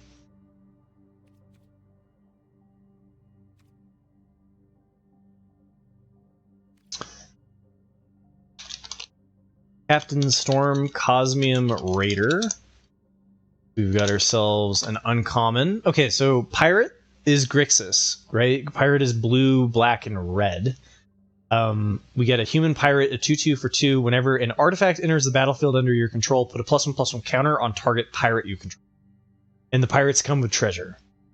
So that sounds good, and I like it that like it's kind of fitting the tempo strategy, right? Like you're just making your aggressive cards better. Make each one of your artifact enters the battlefield to create a +1/+1 counter in addition. So, yeah, the repurposed sea gear is cool. To the mother lode and death take the wary. Yeah, all right. So maybe blue-red is the base. Splash black for a little bit of additional pirate synergies. Off of treasures. Deep Fathom Echo. We've got ourselves a rare Merfolk Spirit in Simic. At the beginning of combat on your turn, Deep Fathom Echo explores. Then you may have it become a copy of another creature you control until end of turn. It has to be a creature that you control, but Simic tends to like big beefy things. And it does explore, so we're looking at like a 5/5. It can become something bigger if you want it to, and you can also make it into a flyer, I suppose. I'm gonna constantly think this has flying because of the picture, but there's an art where they are firing statue heads from a cannon. The statues were Gorgon victims. Lots of anchor axes though. Oh, for the Bane Splitter, the red equipment that switches into the ridiculous equipment. That's the one that comes in mind with the statue heads. Oh, okay. Okay, so this is a 4/4 for 4 that turns it like could be a 5/5. I think this is pretty decent. I'll give this one a B. I like the especially repeatable, something that triggers explore every turn, right? Like you're gonna want to do that in Simic. And Gishath Sun's Avatar. We got ourselves a Naya 5/5, a red, a green, and a white for a 7/6 legendary dinosaur avatar. it's mythic vigilance, trample, and haste. And whenever Gishath Sun's avatar deals combat damage to a player, reveal that many cards from the top of your library. Put any number of dinosaur creature cards from among them onto the battlefield, and the rest on the bottom of your library in a random order. Yeah, sure. I'll give this one a B. I think the only thing that's really not great about it is that it's an 8-drop. Right? What did I give Galta? I gave Galta a C. This has haste, though. Does Galta have haste? Galta doesn't have haste, right?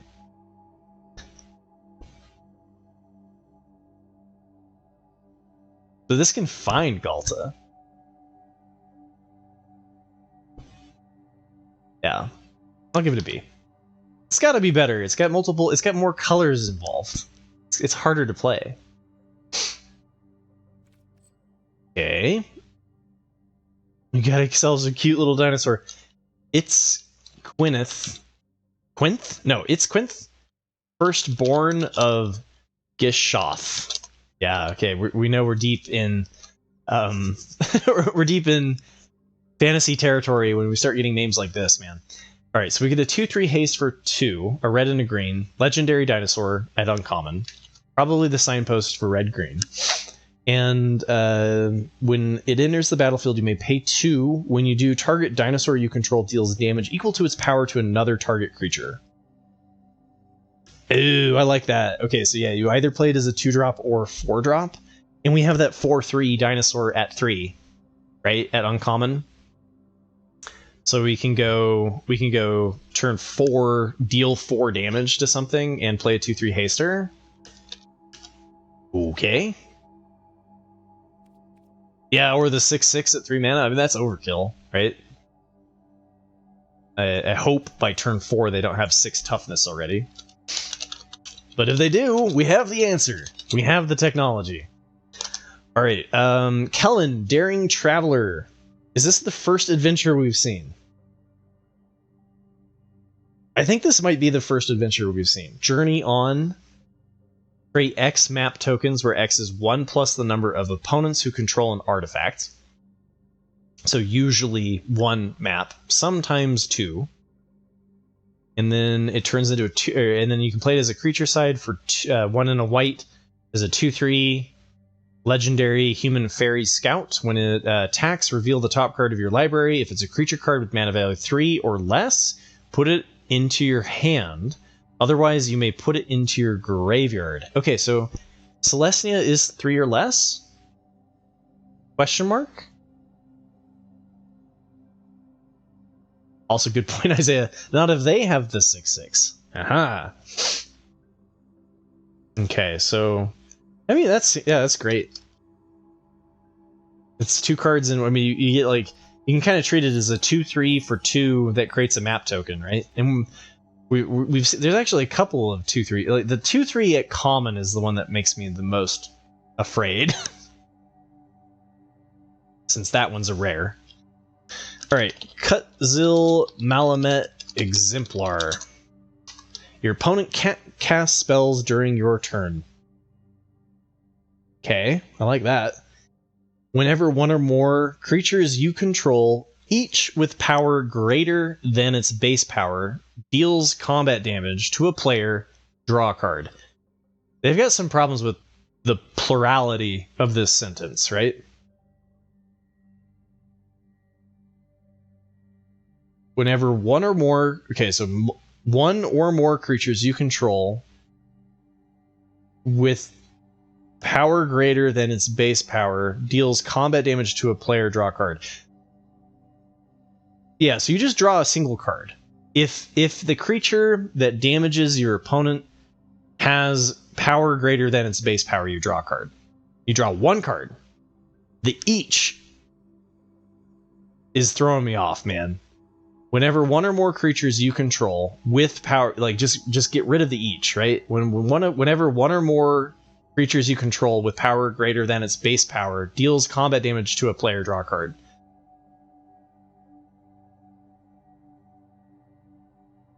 Yeah, or throw in the can only trigger once each turn to make it more clear, right? Because this one is like, the wording on it is fine if you get rid of the each, in my opinion, because the each makes it sound like it's a multiple things will trigger it, right? Like that you get to draw a card for each. Yeah, this one is especially kind of like, what is this card saying? You do get 2 cards with first strike because they are separate separate combat phases. So if you do have first strike, you do get to draw 2.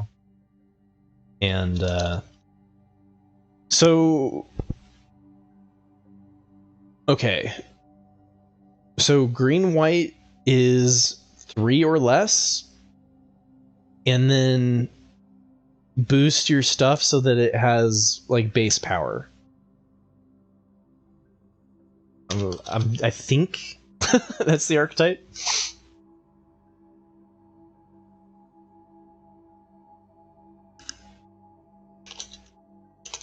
Master's Guide Mural. When it enters the battlefield, create a 4/4 white and blue golem artifact creature token. Notably, this is an artifact that's sitting on there, so that if you have the white blue rare, you could blink this to create another 4/4 golem, right? It's not tied to the artifact leaving. So you can blink this to create multiple 4/4s, and then that's halfway decent in and of itself. Oh my god, Damien, what's up, man? Yeah, we're finishing up the multicolored. We're almost done. We're on card 233, and my voice is I've been at this for 5 hours. Yeah, and a rating party of 69. Very nice. So the whole set is released in its entirety, and all of my grades will be available. You can always check me out on YouTube. This 8-hour long tier list will be available there. Oh no! This whole time I didn't have my bot on. That means everybody who was here didn't get any of the like points. But Kaboten, thank you for the follow. Damien, thank you so much for the raid. I really appreciate it. And I hope your stream went well. And since my YouTube thing isn't working, it's really easy. It's just youtube.com/rstall. So just hit partner. Just hit YouTube partner. Very excited about that. So it's the best way to support me for free. And I hope it's a useful resource. I aim for it to be a useful resource. So with that, Damien, I know you got to take off. You've been at it for a long time. I get it. So take care. Thank you for the raid. And raiders, we're going to be finishing up this set review here. So Master's Guide Mural, if you just create a 4/4 white and blue golem artifact creature token for 5, it's not very exciting. But it does craft for an expensive amount 4 double pip white and a blue, as well as exiling an artifact, and you get Master's Manufactory. And Master's Manufactory taps to create a 4/4 white and blue golem artifact creature token, and you can activate it only if Master's Manufactory or another artifact entered the battlefield under your control this turn. I wish that if you're going to go through all of the hoops to flip this over for a 7 cost craft, I wanted to just tap, create a 4/4. I hate that this has to have another artifact enter the battlefield under your control this turn. That just feels bad, you know? So I'm gonna give this one a B, but reluctantly so, because like I feel like it's just better because of the blink options in blue-white than it is for actually transforming. So. And yeah, J-Rock, everything that I'm doing right now is in the lens of limited, in draft. So I'm not even going to start getting into the constructed stuff, right? But that is true. Mirix would turn this on, and you can do it on the opponent's instep. But for no worries. I should have cleared that up. That this is a limited draft set review. I think that's the signpost for Azorius, though. is that like Azorius is doing artifact tokens? Question mark? Alright, Molten Collapse. We've got ourselves a rare Rakdos sorcery, a black and a red. Choose one. If you descended this turn, you may choose both instead. Destroy target creature or planeswalker, or destroy target non-creature, non-land permanent with mana value 1 or less. Yeah, that's right. I'm going to kill your creature and your map token. Get out of here. It's a reprint of... Well, it's an improvement upon Dreadbore. Yeah, I mean, I like it, right? 2-cost sorcery speed to just destroy whatever. And if you descended, maybe you get additional value out of that, right? Like, I'll give that a B. I'm down. Seems decent. And then we got the Myco Tyrant, which is a legendary Elder Fungus for 1, a black and a green. And we've got a Star Trampler. And its power and toughness are each equal to the number of creatures you control that are fungi and or sapperlings. Huh. And at the beginning of your instep... No, I was thinking it was going to be like, what, descend, right?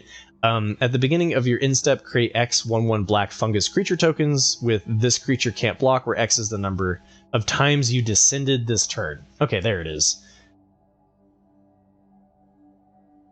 So if I descended once this turn, it creates 1.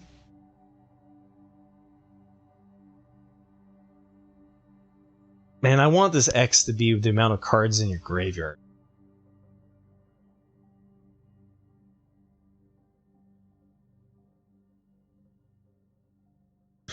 Alright, so how many... We saw a fair amount of fungus. I don't think we saw a whole lot of sapperlings. I think Descended is going to be difficult to do multiple times in a turn, outside of just a massacre occurring. Yeah, I'm not sure I like this very much. Right? It's a 1/1 Trampler for 3 that if you're doing Descended, creates more 1/1 black fungus creature tokens. I'm going to give it a D. I think, yeah, you could do a build around here, but I think it's going to be tough to make good in... I agree with that. Alright. Nykin-Zil, Current Conductor. We got ourselves a uncommon legendary creature for Simic. Probably the Simic Signpost. And Simic... Isaiah, you'll give it a try for me? Thank you. Appreciate you. So, whenever a creature you control explores a land card, you may put a land card from your hand onto the battlefield tapped. That's cool. That way, Explore just becomes ramp instead of filling your hand with lands. And then whenever a creature you control explores a non-land card, put a +1/+1 counter on Nykin-Zil Current Conductor. So you get double benefits off of your explores, and you get to ramp with your lands. So, yeah. Alright, I'll give that a B. I think that actually makes the explore thing quite doable, that this is at uncommon.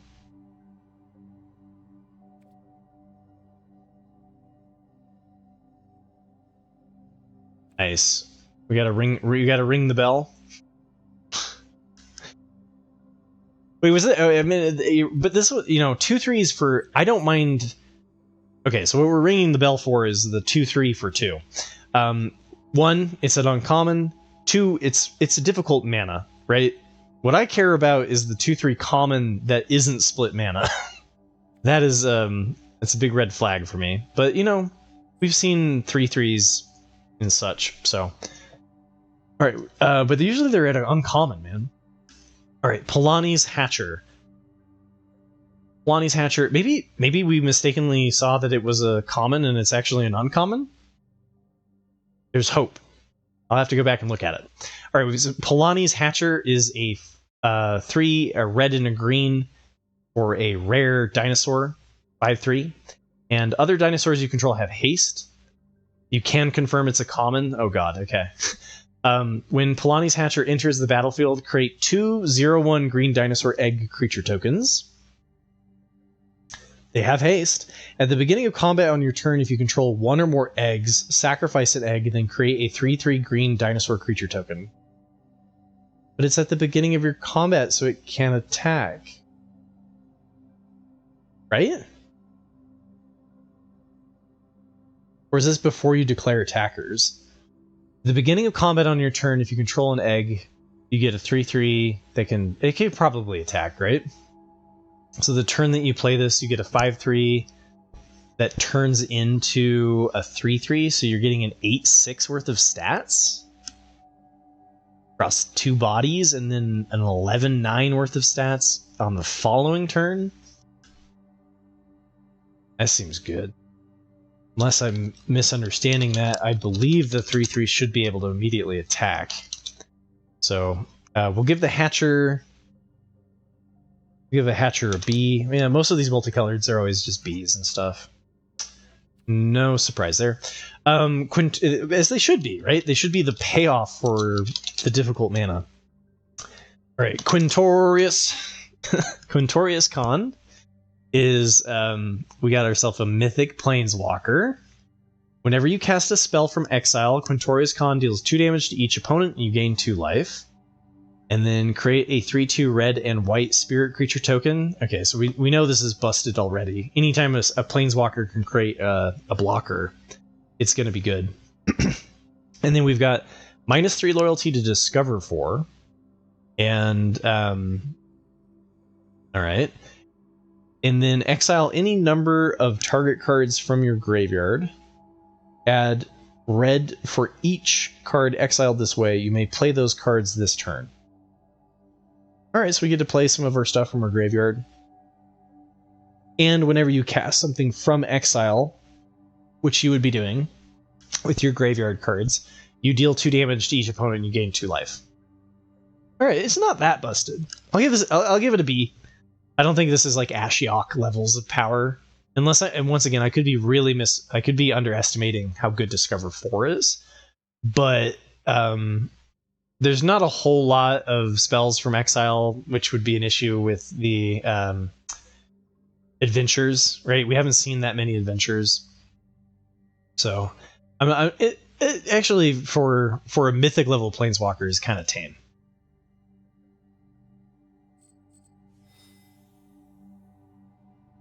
Protects itself on protects itself on the uptick. It equals an A. Not for me. It has a little bit more to do like with what you're gaining out of it, right? Like if you have card advantage as well, right? From being able to protect itself, like this one, I'm not as scared of the Discover 4 as maybe as I should be, right? Because like this can just hit a Grizzly Bear or a 1-drop, or like it can hit the lower end of your curve, which brings this down a little bit. But it does start out at 4 loyalty, so if you do just create a 3/2 and then a 3/2, this could do some damage depending on how low costed your deck is. So I think the red-white one is trying to be relatively low costed for Discover, but not with a lot of 1-drops. So it's like mostly 2s and 3s. And it just, this isn't as game ending as like Ashiok is, but that's just my opinion. It could definitely be an A, but I'm gonna start it out with a B, because it doesn't. I think I gave Ashiok like an S, man. Right? Like I mean, sometimes you read a Planeswalker and you're like, yeah, that's gonna be a problem. All right, so Hle, the Sun's Brilliance. We've got a legendary human artificer for blue and a red. Create a token that's a copy of another target creature or artifact you control, except it's an artifact in addition to its other types. It gains haste. Sacrifice it at the beginning of the next end step. So we've seen this before, haven't we? Is this a reprint? Or am I just getting major deja vu? All right, so create a token that's a copy of another tree. Okay. You can't copy legendaries. There aren't a whole lot of legendaries in this set. Being able to create an artifact token that you then sacrifice at the end step, and like you can do stuff with the artifact and craft with it. Yeah, that's decent enough. I'll give it a B. I don't think it's not game winning, but it's okay. You know, I like this a lot more than the white black Grizzly Bear mythic, right? This one's at least got a little bit more chutzpah to it.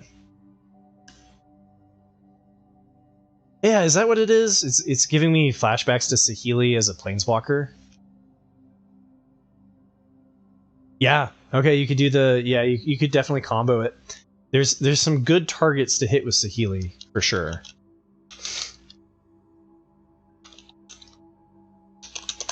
Sovereign Okanek Ahau? My best attempt. 2, a green and a white for a 3/4 legendary Cat Noble mythic with Ward 2.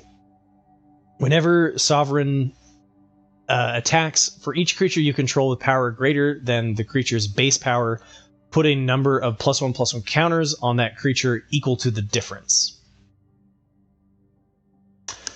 Okay, Celestia wins the most confusing wording of the set so far. So when this attacks, for each creature, you know, it's each, again. I don't like that word. For each creature you control with power greater than its creature's base power, and that creature, I assume that means this, then its. Why didn't they use its there? Like, what's that creature, right? For each creature you control with power greater than its base power, put a number of +1/+1 counters on the creature equal to the difference. So if you have a +1/+1 counter on it, you would put a +1/+1 counter on it. If you have 2 +1/+1 counters on it, you would put 2 +1/+1 counters on it. Not because you're doubling tokens, but because that's the difference between its current power and its base power. Right? Yeah. Okay.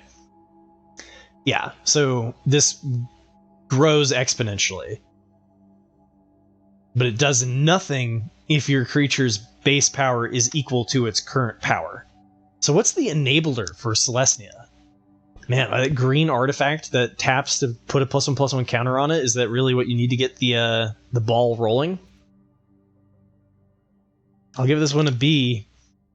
That I assume it definitely has the snowball potential.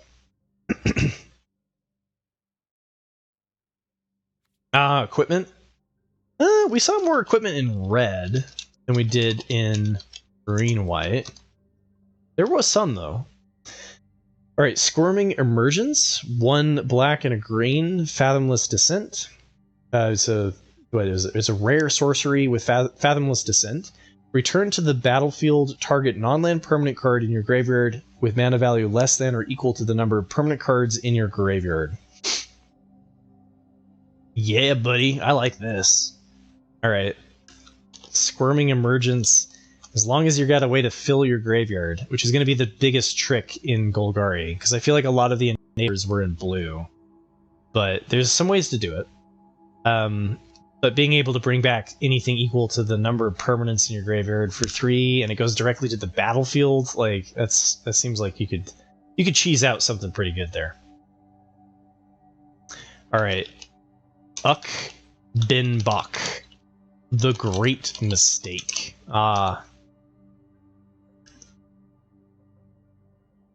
I vibe with this.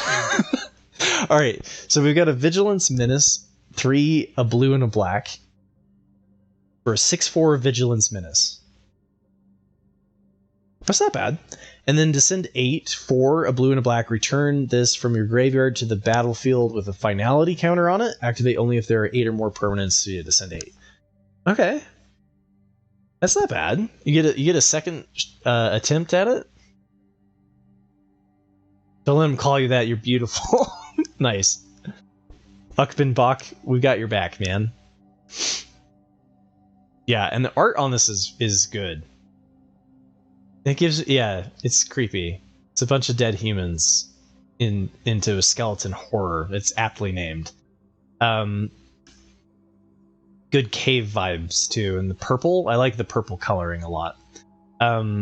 So the Great Mistake, though, 6/4 Vigilance Menace. That's a decent stat.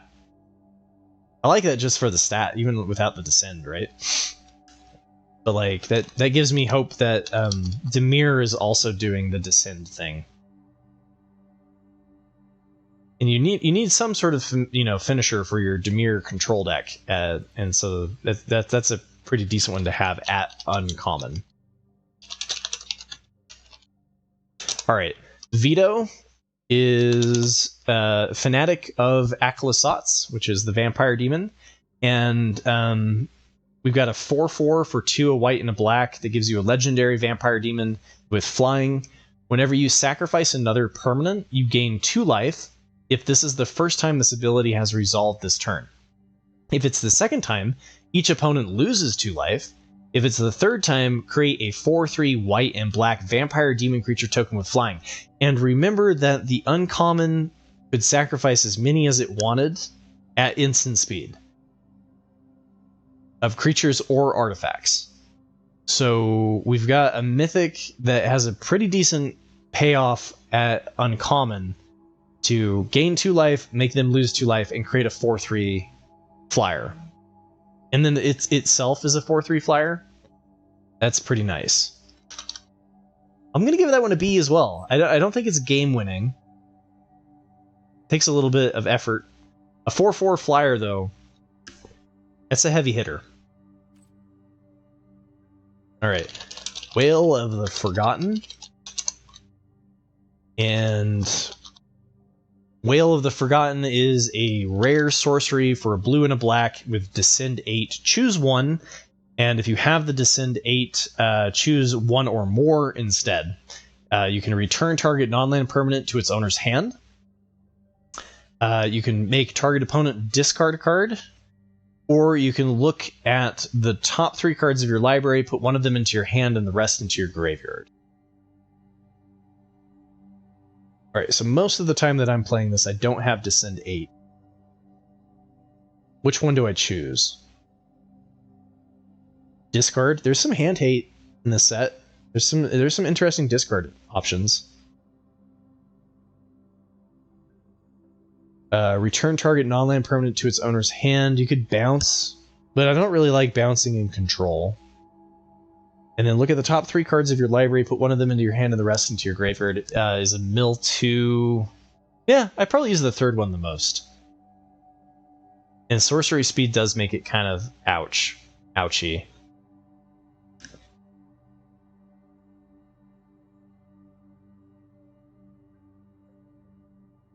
But if they're Hellbent, which you could definitely do in this set, right? You could get them Hellbent, or they might Hellbent themselves, triggering Descended.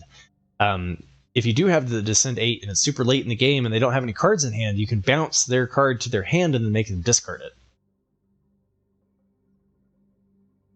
Well, I'm assuming that if you pick this up, you're going to be heavily into Descend.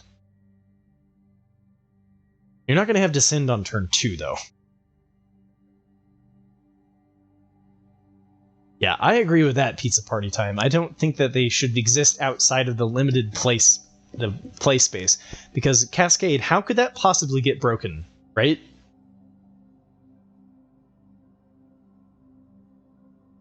Yeah, getting all 3 is a lot of value. But I'm probably going to play it before I get all of that value. I'll give it a B. I think even just as like it's enough for me to be like, all right, let's do the Dimir thing. If I open up this pack one, pick one, right? Like, let's try it. It's a mill. You got a mill 2. Even just for looking at the top 3 cards and getting the best card, like that's worth 2 mana in my book. And then like if you can get their last card, that's worth it. I think the return target non-land permanent to its owner's hand is probably one that I use the least, unless I'm dying to an aggro beatdown.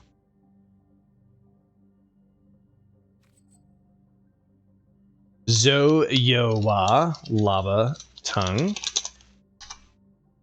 I love that. Zo-Yo-Wa gives me that Yo-Yo Ma vibe, right? So Zo-Yo-Wa, Lava Tongue is a 2/2 Death Toucher. At the beginning of your instep, if you descended this turn, each opponent may discard a card or sacrifice a permanent. If they don't, they take 3 damage. Goblin Warlock. Yeah, I like that, because like that's giving you that Rakdos, like All right. It's the signpost for a reason. I like this one a lot because hopefully you're pressuring them enough that, yeah, like this aggro, this gets through your 1/4, right? This gets through your 1/4s. It struggles a little bit with the 2/4s at common, but you're able to, you know, if you get their life down enough, they can't take the 3 damage, then they start sacrificing every time that you trigger Descended, which hopefully should be somewhat achievable on every turn, right?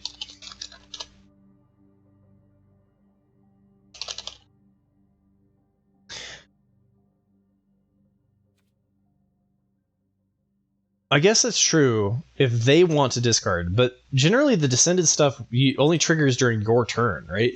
So if you make them discard, they're not gonna get a lot of payments from the Descended, right? So, all right, Buried Treasure. Got ourselves some Buried Treasure. It is a common artifact for 2 colorless. Tap, sacrifice, add 1 mana of any color, and then you can tap 5 exiled Buried Treasure from your graveyard, discover 5, activate only as a sorcery. All right, discover believers. Because like most of the time your deck is gonna trade down in value for doing 5 for discover 5. 1 mana. Okay, I'm giving this one to D. I don't believe in Buried Treasure. I'm not a pirate. Sorry, guys.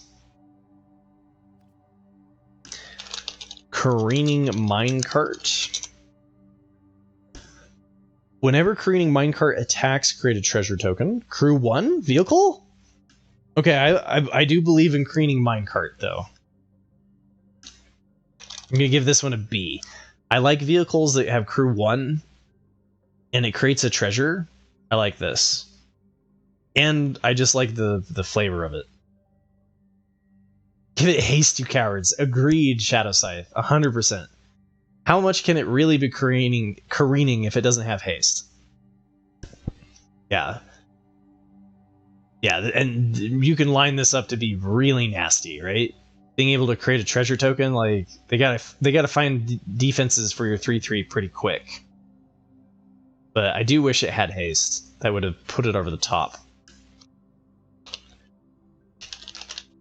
Okay, Cartographer's Companion. We got ourselves a common 3 colorless artifact gnome. When it enters the battlefield, create a map token. Sure, I'll give it a C. It's two cards in one. So you want to be playing this in a deck that cares about having 2 artifact cards in one. Because like otherwise it's a 3/2, right? Otherwise it's a 3/2 for 3. Yeah. All right. Chimil, the Inner Sun. I like that, right? So this is what I'm saying. Even stuff that has the sky, it doesn't. Everything is underground. There is no sky. It's a sky because the cave is big enough, right? So like you have the sun within the underground lair, right? And you have the core within the core of the caves. Right? The entirety of it is supposed to be set underground, right? And so you have this like journey to the Middle Earth, and the idea of this like inner sun of energy is really cool. All right, enough of that rant. Spells you control can't be countered. Yeah, cool. I like that. Sure. At the beginning of your instep, discover 5. Every single turn, discover 5.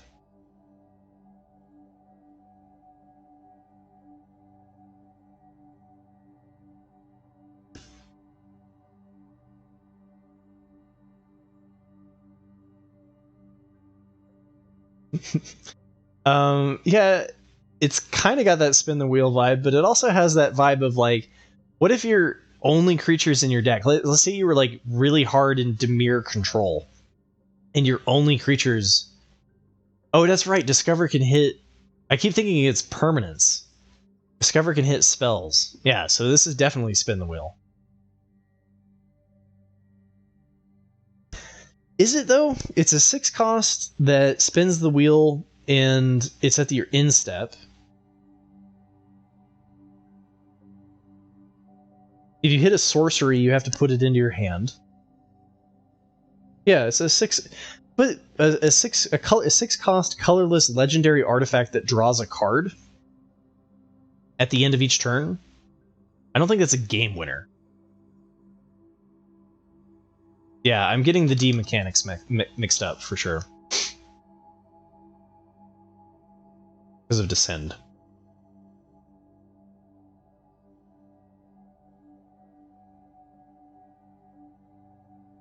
Yeah, that's, I mean, I still don't know how I feel about the Discover mechanic.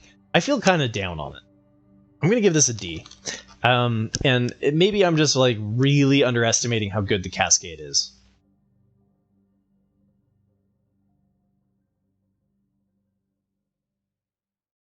All right, so everybody's like, no, dude, Cascade's nuts. Discover is going to be amazing.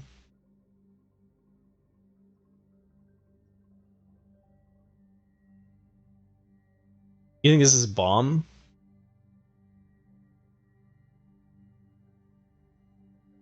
Yeah, if you are control deck.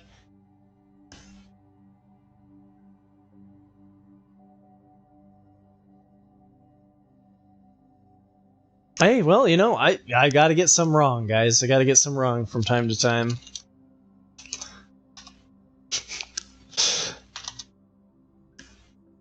That's gonna be my hot take, is that Discover is trash. And I'm gonna be so wrong. I'm always wrong about something really obvious in the set, right? So this is just staying true to myself and who I am. Compass Gnome enters the battlefield. It's a 2/1 for 2 common gnome. When it enters the battlefield, you may search your library for a basic land or cave card, reveal it, and then shuffle and put that card on top. Oh, I loved it until the card goes on top.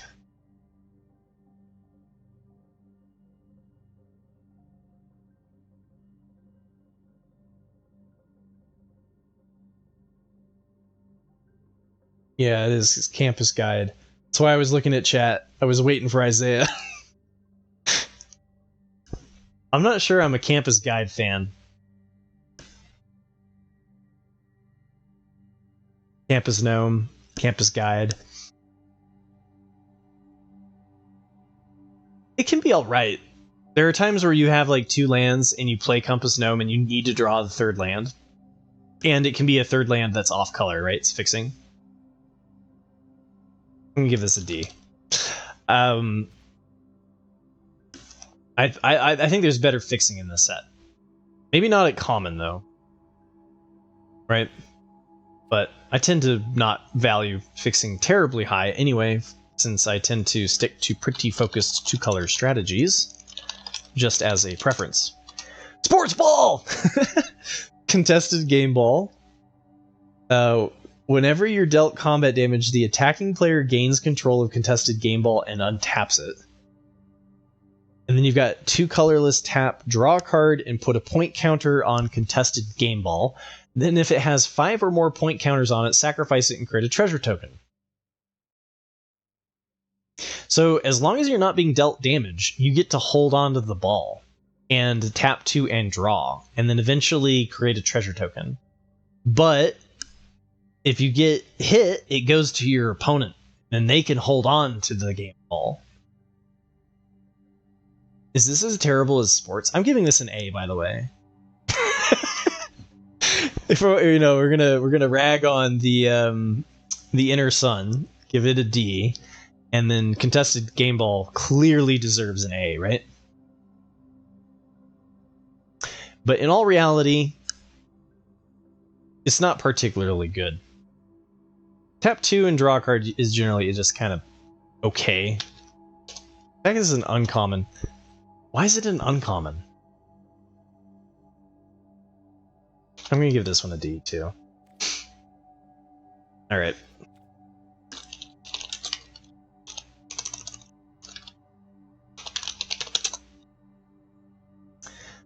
Digsite Conservator is a uncommon 2/1 gnome for 2. Sacrifice it, exile up to 4 target cards from a single graveyard. Activate only as a sorcery. When Digsite Conservator dies, you may pay 4. If you do, discover 4. But dude, I like this just for the fact that it hates on a graveyard. Right? Like, doesn't this single-handedly just be like, I pay 2 and I exile 4 of your cards and you no longer have Descend? Bam. Yeah, you can't do it in response to them doing something to their graveyard, but I think it just because it single-handedly hates on the Descend mechanic.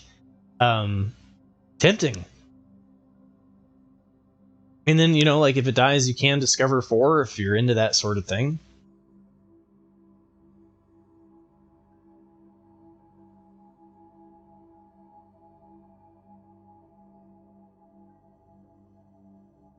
I think there's enough stuff in the graveyard that I care about this. There's enough reanimation. I think I'm going to like this. I'm going to give this one a B.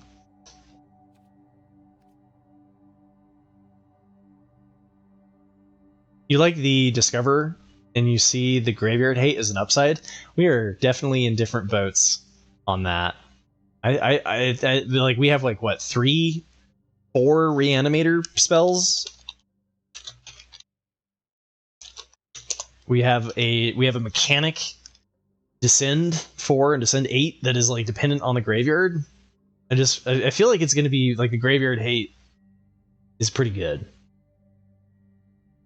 So, Disruptor Wanderglyph. That's gonna be my hot take, right? Is that like the Discover mechanic is gonna be bad, and the graveyard hate's gonna be amazing. And Discover, you shouldn't even say it's gonna be bad. It's not gonna be bad. It can't be bad. It's card advantage, right? I just think it's gonna be a little RNG, a little random. Whenever Disruptor Wanderglyph attacks, exile target card from an opponent's graveyard. Yeah, baby. At common?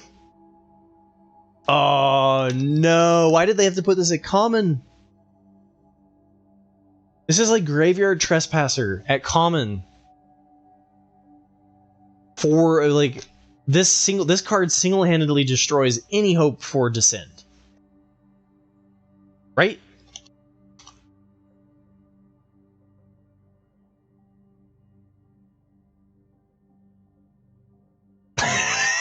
It's definitely not a Graveyard Trespasser, okay? I agree. It doesn't have ward, discard a card. It doesn't gain you a life and ping for damage. It doesn't flip into a 4/4. It's clearly less. But this is the like recurring graveyard hate. And yeah, it's Trespasser at home. Thank you, J-Rock. Hell yeah. Exactly. So I'm going to give that one a B. That one's making it on my list for top colorless commons for sure. Alright, we've got Hoverstone Pilgrim, 2/5 flyer, ward 2, put target card from a graveyard on the bottom of its owner's library. Okay, so somebody's going to get something cool done with this. It's not going to be me. I'm going to give it a D. People have done this sort of thing where they're like, I'm just going to play through my entire deck, and then I'm going to put those cards back onto the top of my library and play with an infinite library. And that alone is enough for this card to be interesting for some.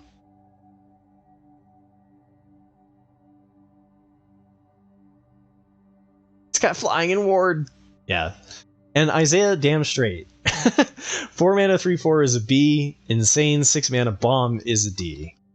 Exactly. You all come here for my hot takes anyway, right? To see how incredibly right or wrong I am. I'm hoping. I can hope. Hunter's Blowgun is a common artifact equipment for 1 colorless. Equipped creature gets +1/+1. Equipped creature has Death Touch as long as it's your turn. Otherwise, it has Reach.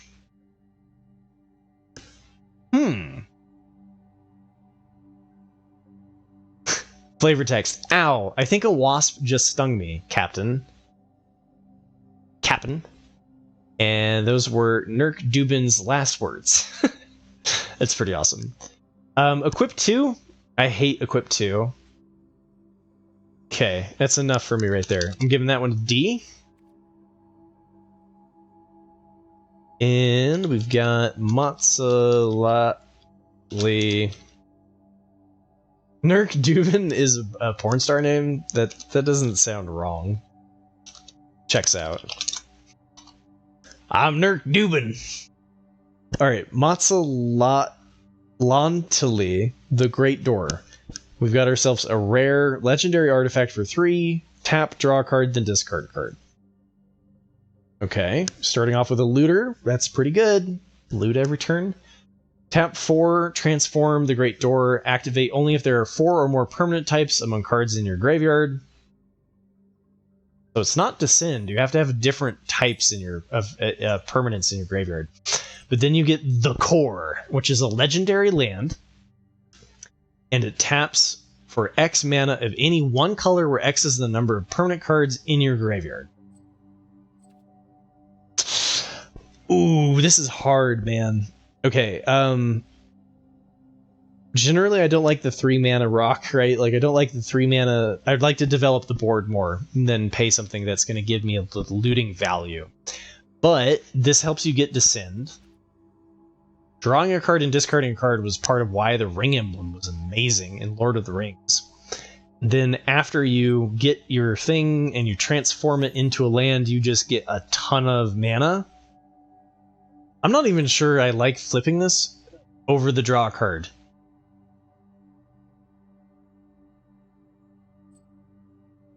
You missed a bunch of the green. Is there a mulch variant? Not really. The set could really use a mulch. Yeah, if you can use the mana, then you transform it, right? Otherwise, you just keep it as a looter. And how much is loot worth? Drawing a card and discarding a card every single turn feels pretty damn good.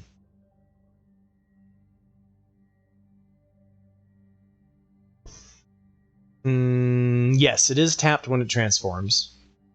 Because so when you craft, it's exiled and replaced. So this has to tap to transform. So it will keep its current state. So you can transform it, but then you can't immediately use it. So it does give your opponent one turn to figure out how the hell you're not going to just win on the spot, right? So it's definitely a slow card. It's not going to go in every deck, but it's definitely good enough that I'll give it a B. I think you can do some pretty cool stuff with that.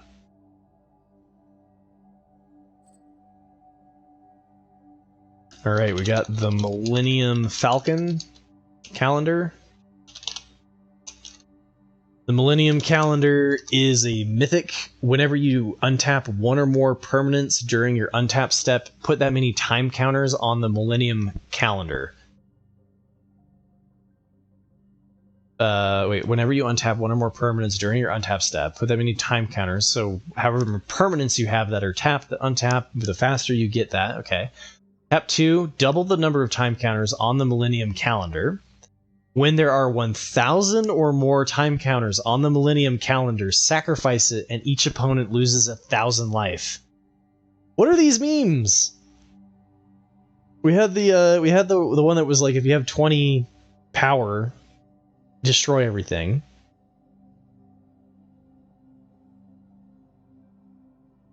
F. Right? I'll give this a D, right? Like, really, I'm giving this an F. It's not a limited card. It does eventually win you the game. D-, you can make it play. It is a 1-mana artifact for craft, right?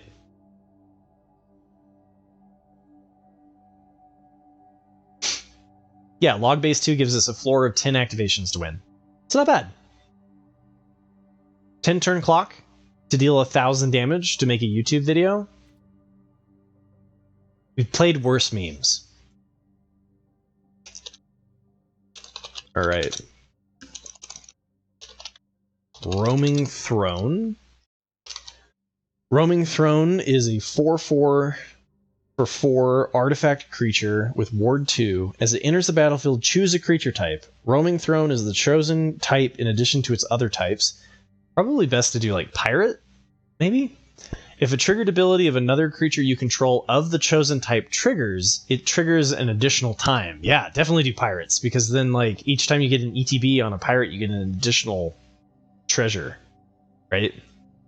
I think it's good. I mean, just even as a 4/4 ward 2 for 4, I love that. Throne is great.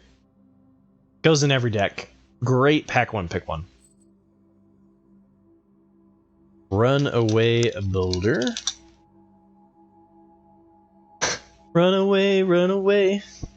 Alright, so you got a 6-cost artifact with flash. When Runaway Boulder enters the battlefield, it deals 6 damage to target creature an opponent controls, and it has cycling for 2. That's awesome. Well, in their days is pirate paste. Alright, so we've got a 6... yeah, I'll give this one a C. You know, 6 damage to a creature with flash. He leaves behind an artifact. Flavor text. Yeah. It's expensive, but like I know I'm going to play that as removal at some point. When I'm shy on it in Simic or something. And then we've got Scampering Surveyor, which enters the battlefield, search your library for a basic land card or cave card, put it onto the battlefield tapped, then shuffle.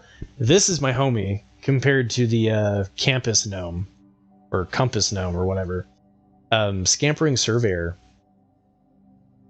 That's great. Goes onto the battlefield tapped, so it ramps you to 6. It's a 3/2, which is not a great stat block, but like I'll give it a C. And the fact that you can hit any color, right? This is what I would like to splash with.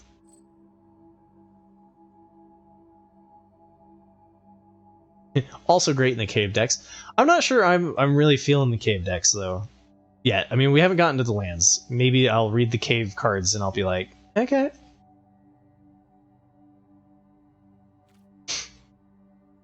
Alright, Sorceress Spyglass. We got ourselves an uncommon artifact for 2. It enters the battlefield, look at an opponent's hand, then choose any card name.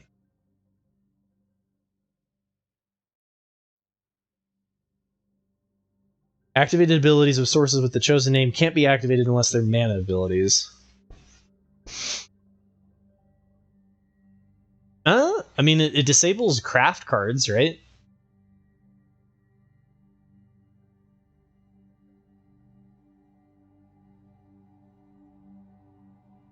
Sideboard, for sure.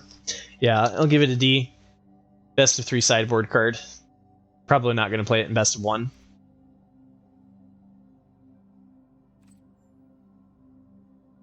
Oh, we got to be getting close to the end here. We're getting down to the wire. Sunbird Standard is a mana rock, craft with 1 or more for 5. Generally, I don't like the mana rock in the set, but we get a Flying Vigilance Haste. Power and toughness are equal to the number of colors among the exiled cards used to craft it. Wait, craft with 1 or more? Oh, just craft with 1 or more anythings.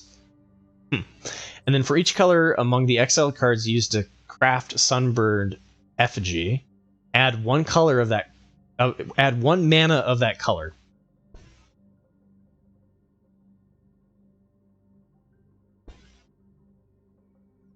Yeah, 5-color meme. I mean, that's what the mana rock is there for anyway, right? I'll give this one a D.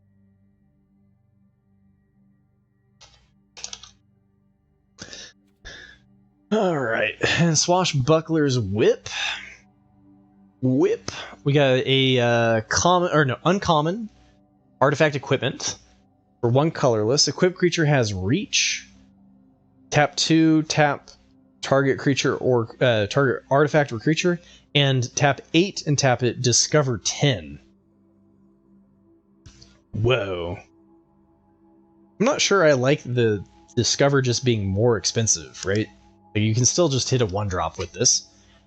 Do I care about a creature having reach and tap target for 2? Yeah, that's okay. I don't mind that, right? I mean, like, a lot of times, like, the tappers, if they tap for 3, it's kind of awkward, but 2 is okay.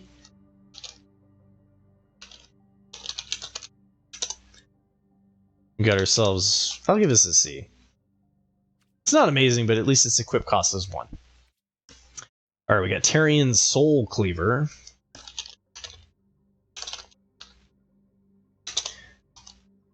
Okay, Tarian's Soul Cleaver is a rare. Equipped creature has Vigilance. Whenever another artifact or creature is put into a graveyard from the battlefield, put a +1/+1 counter on equipped creature. And it has an equip cost of 2. I do not like an equip cost of 2.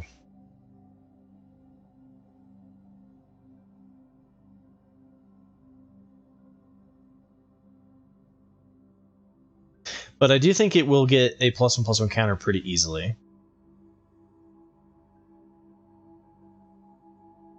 Blood Chief's Blade, but with Vigilance.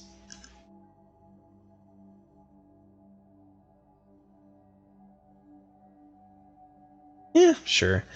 Could be okay. It's you gotta have something pretty spectacular for an equip cost of 2. But this is pretty good for enabling counters in the green-white deck. So I do think that there's a time and a place for it. We've got a fair amount of artifacts to cover today, huh?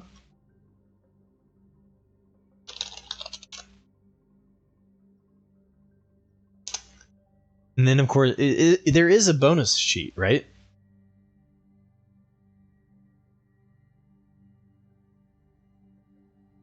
Anyway, threefold Thunder Hulk as a rare for 7. No bonus sheet this time? Okay, thank God. Threefold Thunder Hulk enters the battlefield with 3 +1/+1 counters on it. Whenever it enters the battlefield or attacks, create a number of 1/1 gnome artifact creature tokens equal to its power. And then tap 2, sacrifice another artifact. Put a +1/+1 counter on threefold Thunder Hulk. Yeah, baby. Okay. That's interesting. So it's a 3/3 for 7 that creates 3 1/1 gnome artifact creatures.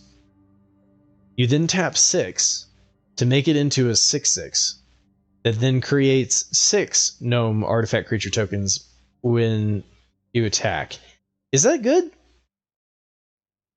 I mean, just a 6/6 for 7 though that creates 4 bodies is pretty decent.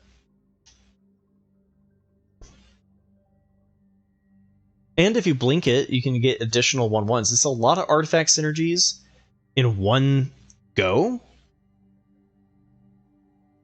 There are cards that care about, how many artifacts you have in play. 7 mana is a lot. 7 mana is a lot. What was the oath? What was the soldier oath deck?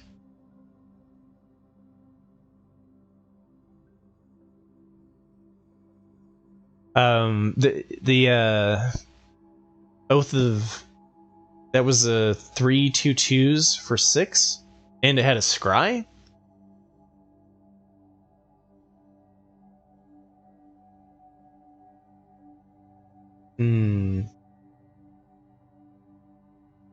No, we get the 1/1s on ETB, which means when it attacks, assuming they don't use removal, when it attacks, we get a value of we get a 9/9. We get threefold, right?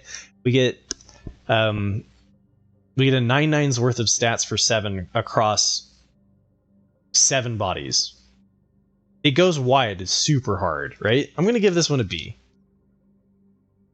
You're on board now, yeah. If it didn't have the enters the battlefield clause, I'd think it's not great. But pairing that with an Anthem or any sort of artifact synergies or something like that, that could definitely do the trick. All right, Throne of the Grim Captain. We got ourselves a rare legendary artifact for 2 colorless that taps mill 2 cards, and then craft. That's a good enabler just in and of itself. And then craft with a dinosaur, a merfolk, a pirate, and a vampire. Ooh, and tap 4 colorless. Once you've assembled it all, you get the Grim Captain. Grim Captain is a 7/7 Menace Trample Lifelink Hexproof. Whenever the Grim Captain attacks, each opponent sacrifices a non-land permanent. Then you may put an exiled creature card used to craft the Grim Captain onto the battlefield under your control, tapped and attacking. Whoa! That's amazing. And it's only for 4? But you need to hit one of everything. You need a dinosaur, a merfolk, a pirate, and a vampire. Yeah, this is a build around for sure. Because dinosaurs are what? Red-green, merfolks are green-blue, pirates are... Well, so blue, there's a blue pirate, there's a blue merfolk, there's a blue dinosaur. Is there a blue vampire? You actually don't need to go that... There might be a deck out there where you could actually craft this in blue-black. And blue-black cares about Descend anyway. Or black-green. Black-green could work too. Less pirates in green though, but we got the black for that. Yeah, it's definitely the Voltron. But even just as a mill 2 enabler for the Descend deck, it's got my attention. I'm gonna give it a C, because like I do think that like, or maybe even a D. Yeah, I'll give it a D. It's definitely a build around card. Not for the faint of heart. Alright. Treasure map. We've got ourselves a rare 2 colorless artifact. Tap for 1 colorless, scry 1. Put a landmark counter on treasure map. Then if there are 3 or more landmark counters on it, remove those counters, transform treasure map, and create 3 treasure tokens. I think this is a reprint, right? We've seen this before. We get Treasure Cove, which taps for colorless, or you can sacrifice a treasure and draw a card. Yeah.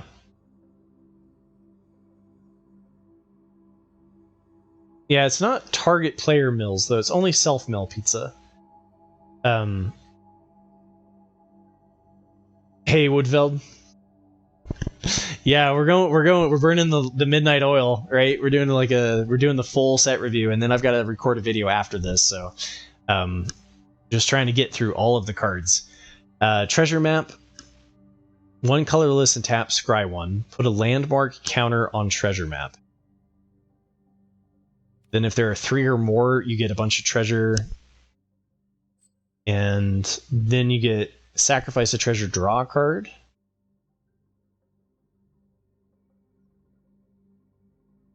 Yeah, very much a build around, and there seems to be some graveyard hate at commons, so I'm not really stoked about the Descend strategy. Treasure map, I'm having a hard time with this one. Scry 1 is okay, it's a little expensive. I feel like this is a card that like Nummy kicks ass with in Cube, and then the rest of us try it and it just doesn't work out as well. Well, how is the treasure map done in the previous set it was in?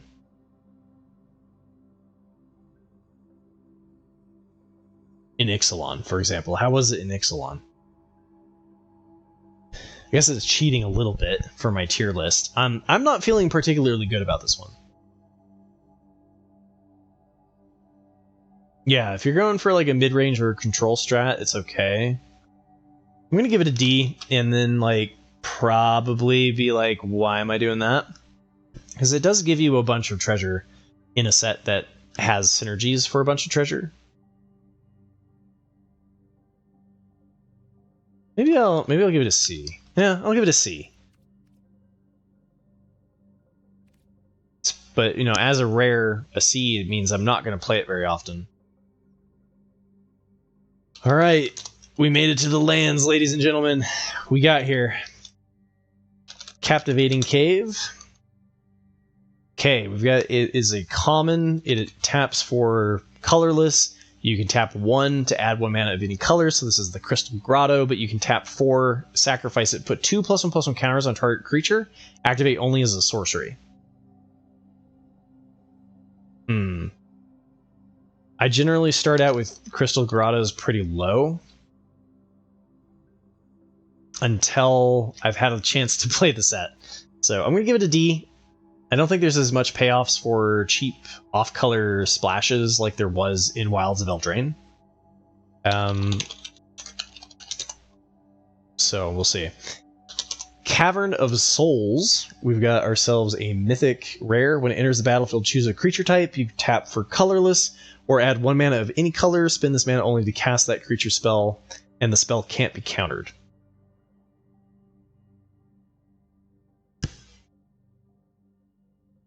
Yeah.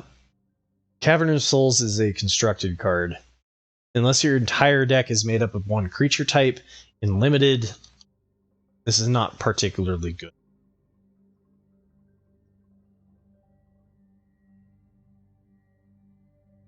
Alright. Cavernous Maw.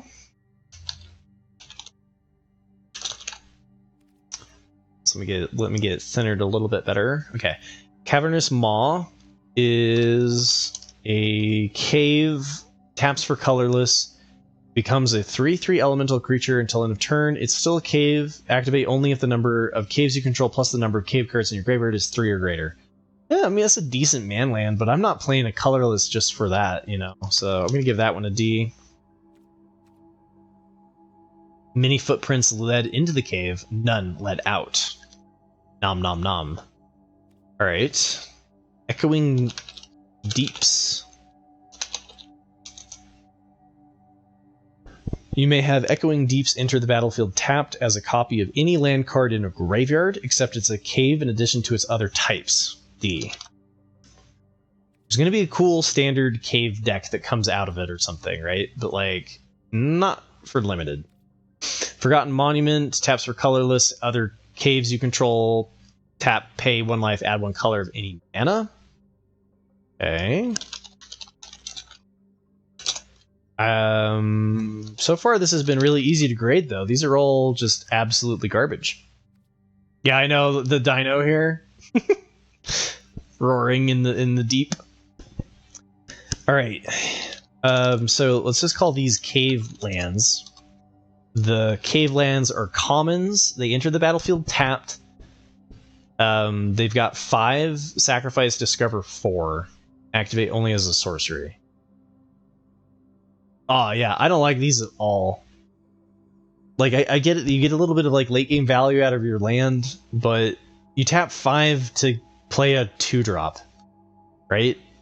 Like, the floor on Discover just feels bad, man.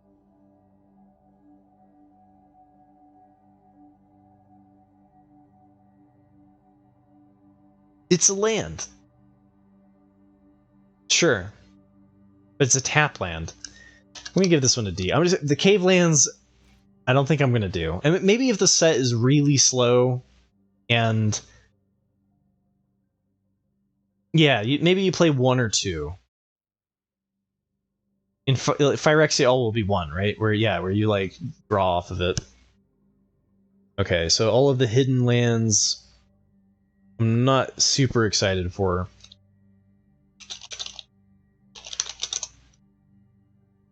Alright, Pit of Offerings is an uncommon...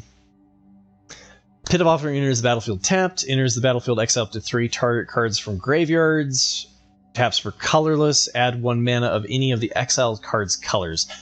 Better, but still not what I want to do, right? Because at least this one you can exile your opponent's graveyard and prevent them from doing the Descend thing. But I probably wouldn't bring it in unless I was like a best of 3 sideboard and was like, oh, you're doing the Descend thing? Boom!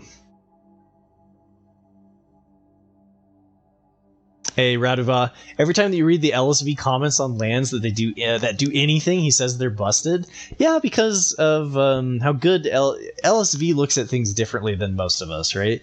LSV is like, look, it's like having a 24th card in your land in a land with in a deck with 17 lands, you get an additional card, right? And from I get why, in theory, that would be amazing. But yeah, sometimes LSV comments kind of miss the mark a little bit. Which most of the comments are done before playing the set, right? Most of them, they haven't even actually been play tested. But I hope your day is going well, Raduva. D is a bit harsh for the cave land? I'm not sure about that. I'm not big on tap lands. Maybe D's a little bit low, but I'm an aggro player, and this set isn't feeling particularly aggro friendly. Promising Vein is tap for colorless. Sacrifice it, search your library for a basic land card. Okay, this one's also a D. All of these that tap for colorless is for just problems. No. If it said draw a card, I would take it. But I'm not sure Discover is the same as drawing a card. Like, I would rather draw a card than Discover. And maybe that's wrong. It is better at times to Discover. I agree with that. It's probably going to be my biggest mistake, is underestimating Discover. That's just what I'm feeling. But I don't like the idea of being able to hit into a 2-drop. I don't like the inconsistency. But I do like it if I don't care about what the additional value is, right? Like, why I like Emoti is because it hits you anything when it cascades, and you get a 2-for-1, right? And so, maybe I need to come up on it. Yeah, wait, so what? You don't cast the 2-drop, you just put it into your hand?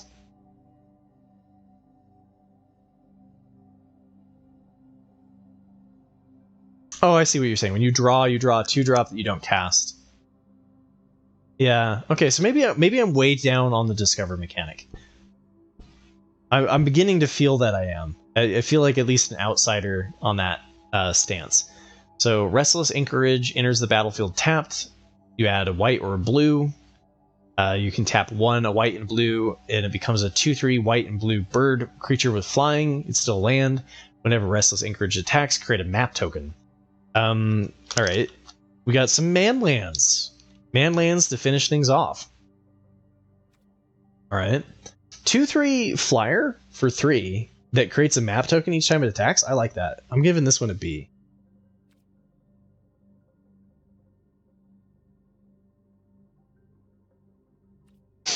Alright.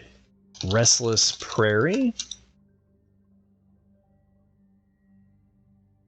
Restless Prairie, we get a 3/3 white, green and white llama, and whenever it attacks other creatures you control, get +1/+1 until end of turn. In the set that cares about the base power, that's pretty cool. And the land is a llama in the farming country. That's kind of cool. The art is amazing, yeah.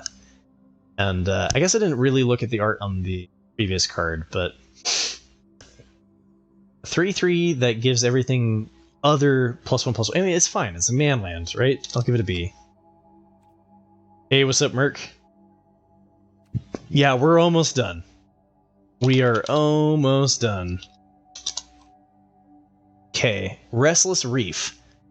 Restless Reef is a 4/4 creature, blue-black shark with Death Touch.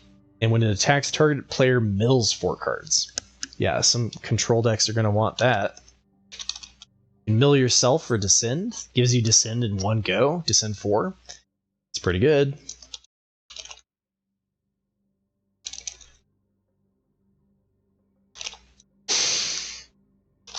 Alright.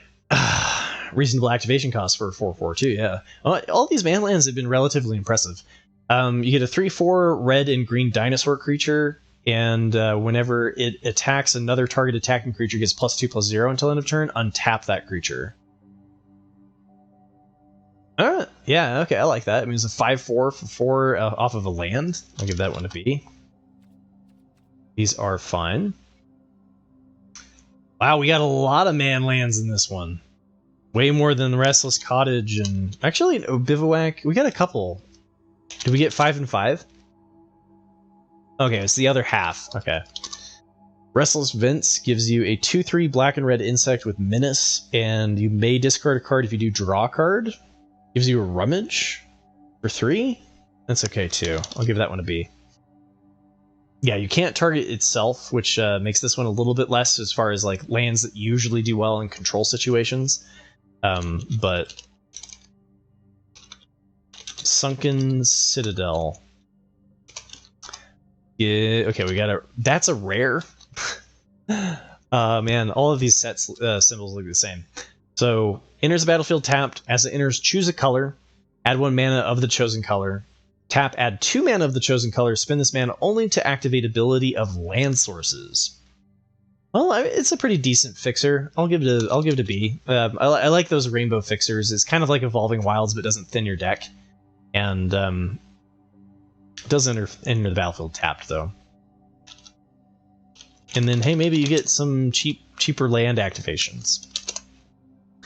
Volatile Fault is a colorless. Sacrifice it. Destroy target non-basic land and opponent controls like a god.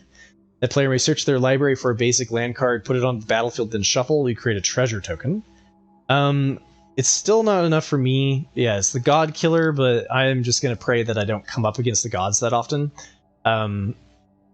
Because playing a colorless land sucks in limited. It's just so terrible. So, with that though, that is going to conclude the end of the set review. So, thanks for sticking with me for the full 6 hours. And for those of you watching on YouTube, remember to hit like and subscribe for more Magic the Gathering content. Let me know in the comments below if you agree with me or disagree about whether or not Discover is going to be better than drawing a card. And thank you so much, Damien and Damien's community, for joining me. Thank you for the raid. And I hope you all had a fun time. My voice is completely shot. So with that, take care. And I should probably figure out who to send you on all over onto on a raid. So